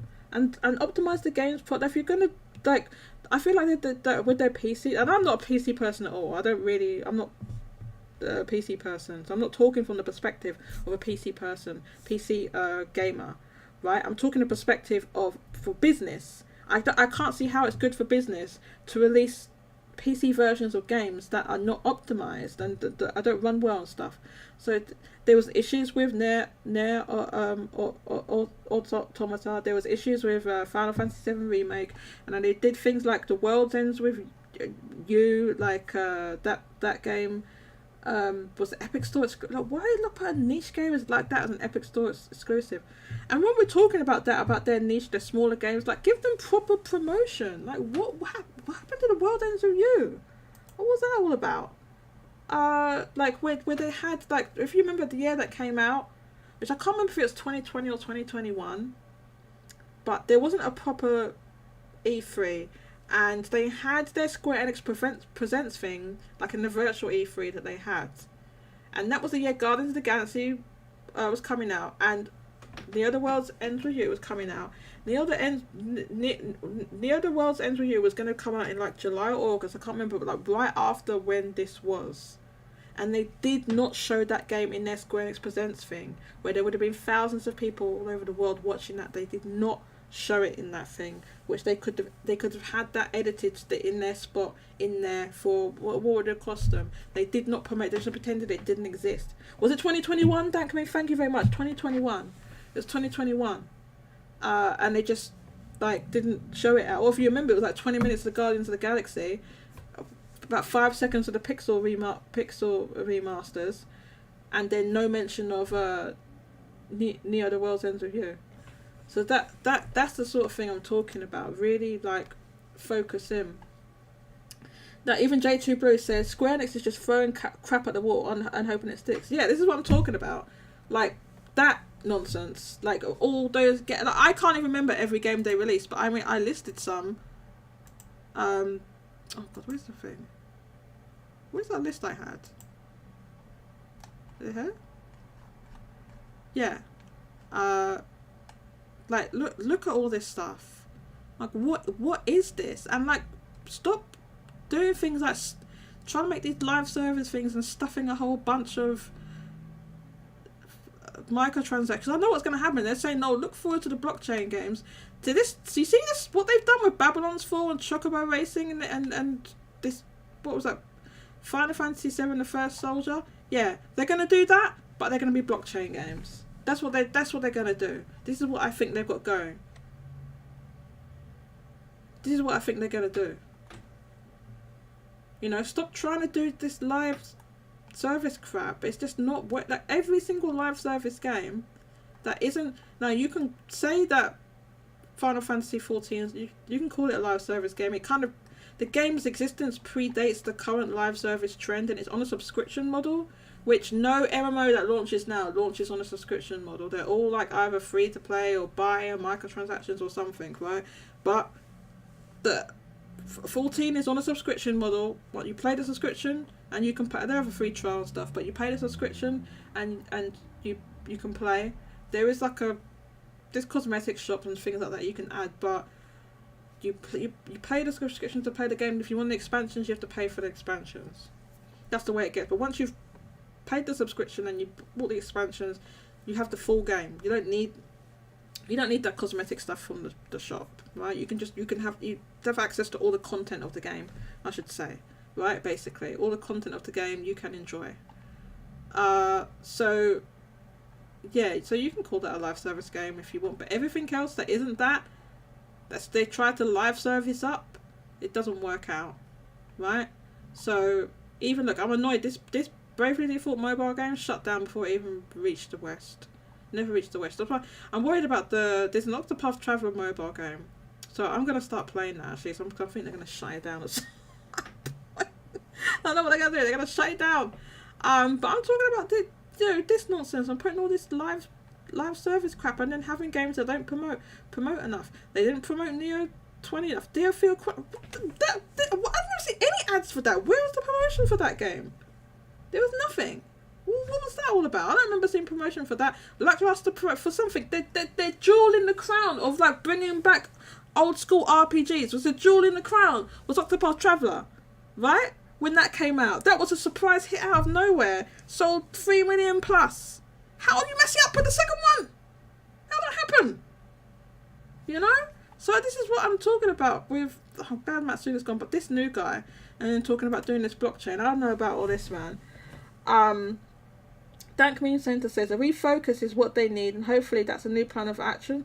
Quality over quantity. Yes, that's what I'm talking about.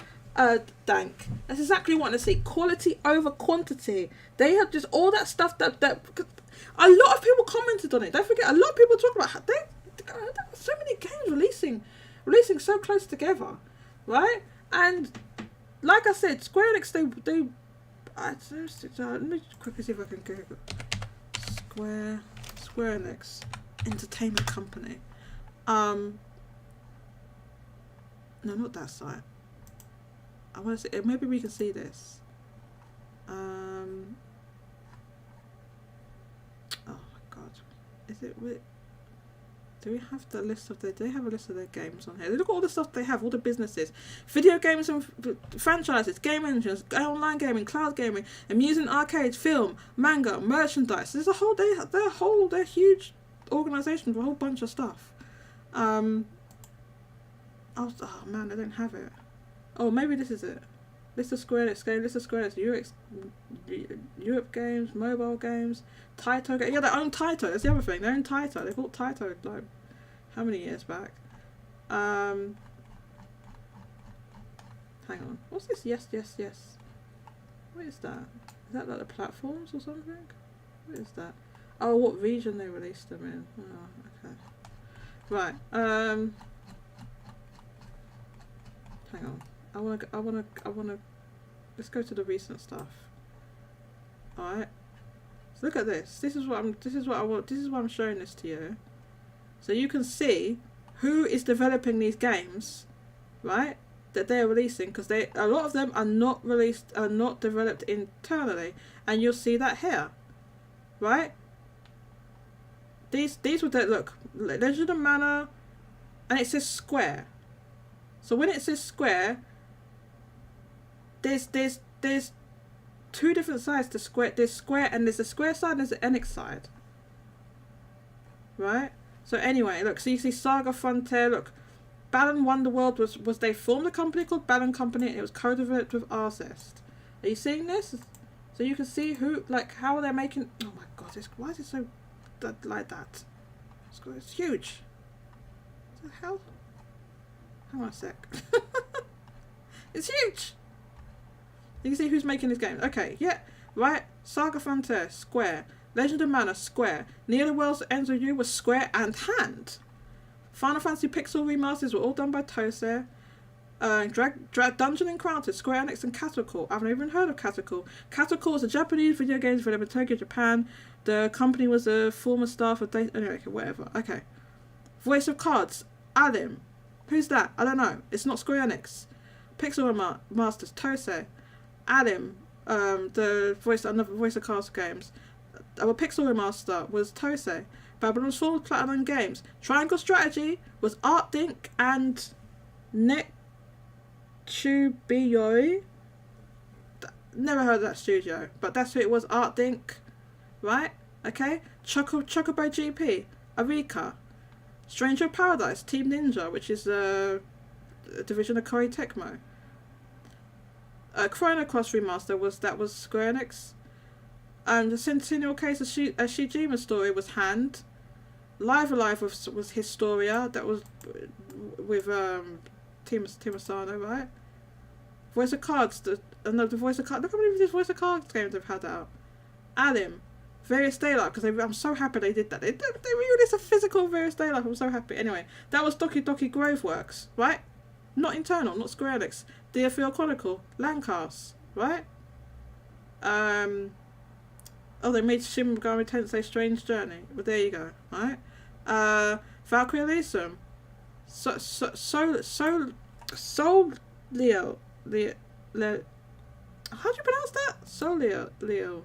Anyway, Star Ocean's Trice, as we know. Harvestella, Livewire. Don't even know who that is. Taxoga was Square Enix. They did release a visual novel recently. Yes, Kike, I can see you in chat. I'll get onto that one. It's coming up on here, I think. Dragon Quest Treasures was Tosei, right? Crisis Core, Tosei. They're not done internally. Forspoken, Luminous, which obviously was a division of Square Enix. Fracture Rhythm, Final Bar Line, Indie Zero. As is a small video game development company headquartered in Musashino, Tokyo, Japan. It was founded in 1997. There you go. Okay. Octopath Traveler 2 was Acquire. As Acquire did the first one as well, right? Yeah, so that's Acquire with Team Asano, but because Team Asano are not like their own studio per se, they're never listed. They're just like part of division, whatever it is. This is the one you're talking about, right? Paranormal what's that say? Paranormal Site, The Seven Mysteries of Honjo. Okay, so that says that was Square Enix. Now, I believe that's what you're talking about, right? The visual novel, because there was another visual novel they made. They didn't release outside of Japan. It was like some Bond or Chemical Boys or something. And I was like, why are we not getting Chemical Boys? Why are we not getting the Chemical Boys? Final Fantasy 16, who knows, is Square Enix. Front Mission 2, Storm Trident. Yeah, this is the one I'm talking about. Yeah, Ketsugo Danshi. Elements of Emotions. Where do we get this? We can get this in the West. Square Enix. Final Fantasy 7 Rebirth. Square Enix. Front Mission 3. Megapixel Studio. Dragon Quest The Adventure of Die Infinity Strash, which is Game Studio / Kai Graphics. Dragon Quest 3 HD 2D remake, because I said this before, Spike Chunsoft, and then Dragon Quest 12 and Kingdom Hearts 4 are both Square Enix. So you can see how they're able to pump out so many games in a short space of time, because they are not developed. A whole bunch of them are not developed internally. Yeah, that one you was talking about was it was this one, right? Where'd it go? I want that Chemical Boys game. When are we getting that? Yeah, Paranormal Site, The Seven Mysteries of Honjo. This one, Ketsugo Danshi. Why did they coming? Coming? Didn't that already release? What does this mean again? I saw this released in Japan. This is the regions, right? This yes. Where is this? Oh god, how do I get it to the top? How do I get it to the top just quickly? Oh yeah. Okay, yeah, released in Japan, North America, Europe, Australia. I don't know why it says coming. That Ketsugo Danshi already released. I'm sure it did. Am I going crazy? It says coming. I could have sworn that already released. But yeah, so that was like some type of visual novel type thing. Bring this Chemical Boys game to the West. Yeah. And then this is the visual novel. That's what he was talking about. Let me look at the. What did you? Yeah, oh, you said yes. Yeah. Oh, they released it today. Did they release it today? Oh, yeah, it says 9th of March. I didn't even know that came out. Okay, so that's another new game. Yeah, well, it just says Square Enix here. I feel like that one was another studio. But yeah, that's how they're able to do all these games, because they're not developing them all internally. So that's what I'm saying. Like, you know, what you're doing here, like, look at the last game by Tokyo RPG Factory. Look at this. Look at this. Tokyo RPG Factory 2019 Oninaki, right? If they were making another game, it would have been out by now. It's been 4 years. It's been 4 years. If they was making another game, it would have been out by now. So Tokyo RPG Factory, that was a spun-off studio as well. But yeah, see, look, you can even just looking through the games. They made Monster Energy Supercross. Monster Energy Supercross. They made that. Milestone. Okay, so that's okay. So. Look how close these Tokyo RPG Factory games were together. 2017 and then 2019 and then it stops? The last one 2019? I don't think that studio exists in its current form, in its old form. So yeah, you can see the different studios that they had making the game. Oh, was that there's the Theatrhythm was the arcade game, the previous one. Megaforce made Dragon Quest Heroes and so on. So you can see the situation there. So yeah, stop all this making so many games so close together nonsense. Like, really hone in and like consolidate what you're doing, you know. And this applies to their mobile games as well, because this is the thing. Just because you make a mobile game and you put it on it doesn't mean it's going to be successful. So you know, concentrate on a few mobile games. Stop making 20 million mobile games. You know? Stop making 20 million mobile games and just concentrate on a few. So they're not all shutting down all over the place. Like, what's that all about? So, yeah, that's my thing about Square Enix. And release that Chemical Boys game in the West. That's the other thing. And then Dragon Quest 10. Dragon Quest 10 offline. That too! In the West. That's what they can do to improve. Those things. What I just said there. What I just said just there. Yeah. Okay. Dank Meme says, yep, agreed. Okay. Fantastic. On that note, let's get some outro music. Well, I'm gonna put the Wii Shop. I don't know what happened here. I don't want this advert here. What's this ad? Go. Okay. So let's put some nice bossa nova, relaxing bossa nova remix as we go out. I want to thank everybody for joining me this week. Just as Kika, stop it! Kika, no! You stop that right now! Kika's saying in the live chat, we ain't never getting Dragon Quest 10. You stop it! I want Topium. It's just such BS that they haven't. Oh god, you get me started now. Yeah, just some housekeeping. Going forward, I will be changing the name of the show and the channel. That is because Genki's not going to be a regular co-host. As he has like family commitments and stuff, so he will come back occasionally, but he can't be regularly on the show. So it'll just be me, and some guest hosts that I can get on and stuff like. So if anyone here can think of a good name that is not like chatting with JCat and all these silly names that they came up with in the in the Discord, if you can think of some good names, please tell me.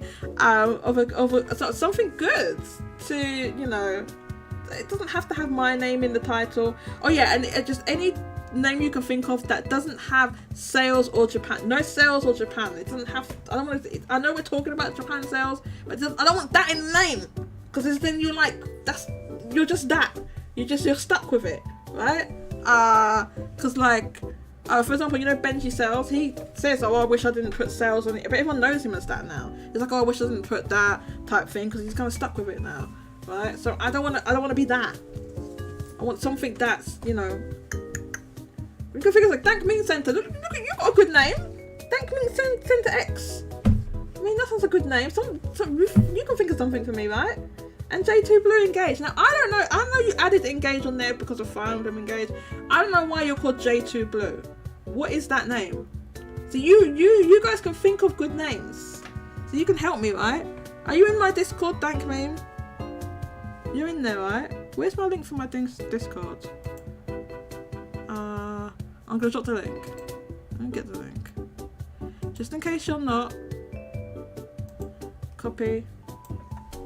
Paste. Please join the Discord if you're not in the Discord. And help me think of a new name for the show. And I would definitely like to continue, but I'm going to rejig things around. And hopefully improve the show, improve the layout and stuff like that, and yeah, so we'll see. But yeah, that's something I need to work on next couple of weeks. But thank you very much. Did I put my end screen thing on? God, I didn't, did I? What's the point in having this if I'm not using it? Good lord, I need this thing. Yeah, and I want another. I'm gonna look it up, like this layout and stuff I found for free, because I wasn't sure how to use the software and stuff. Oh, thank me. Do you have any particular boundaries of name show besides podcast? Any particular boundaries of name show besides podcast? I'm not sure what you mean. It doesn't have to have podcast in the name. It doesn't have to. I mean, it could be. You know, it could be the talking about video. It could be called Talking About Video Games podcast, right? Not that. That's rubbish. But as an example, yeah, it doesn't have to have anything in it. Like you could, like I wrote in the Discord. I said, oh, you know, it could be. I'd prefer something like memorable or something like that. You know, like you could make a pun or portmanteau or something like that, or you know, I just would prefer not to have it say, like, for example, the Discord server I called Jodie's JP Sales Chat. I mean, it's lame. It's a completely lame name. It's like literally the first thing I thought of. Like, what's the sort of name like that? Like, I don't want it to be called that. That's what I'm talking about. So just something that's better than that, you know. And it doesn't have to be about. If you look in the Discord, they said, "Oh, cats and meows and da da da da." No, it doesn't have to. That's just a nickname, a tag for it. It doesn't have to have that in it. My name's Jodie. Thank me for saying that. I'll see if I'll come up with and post it in your server. Thank you so much, and thank you for joining me, everyone, today. And have a good rest of your day. I've been going for 3 minutes and 42 minutes. 3 hours and 42 minutes. That's ridiculous. Okay, bye bye. Ciao for now. Bye bye.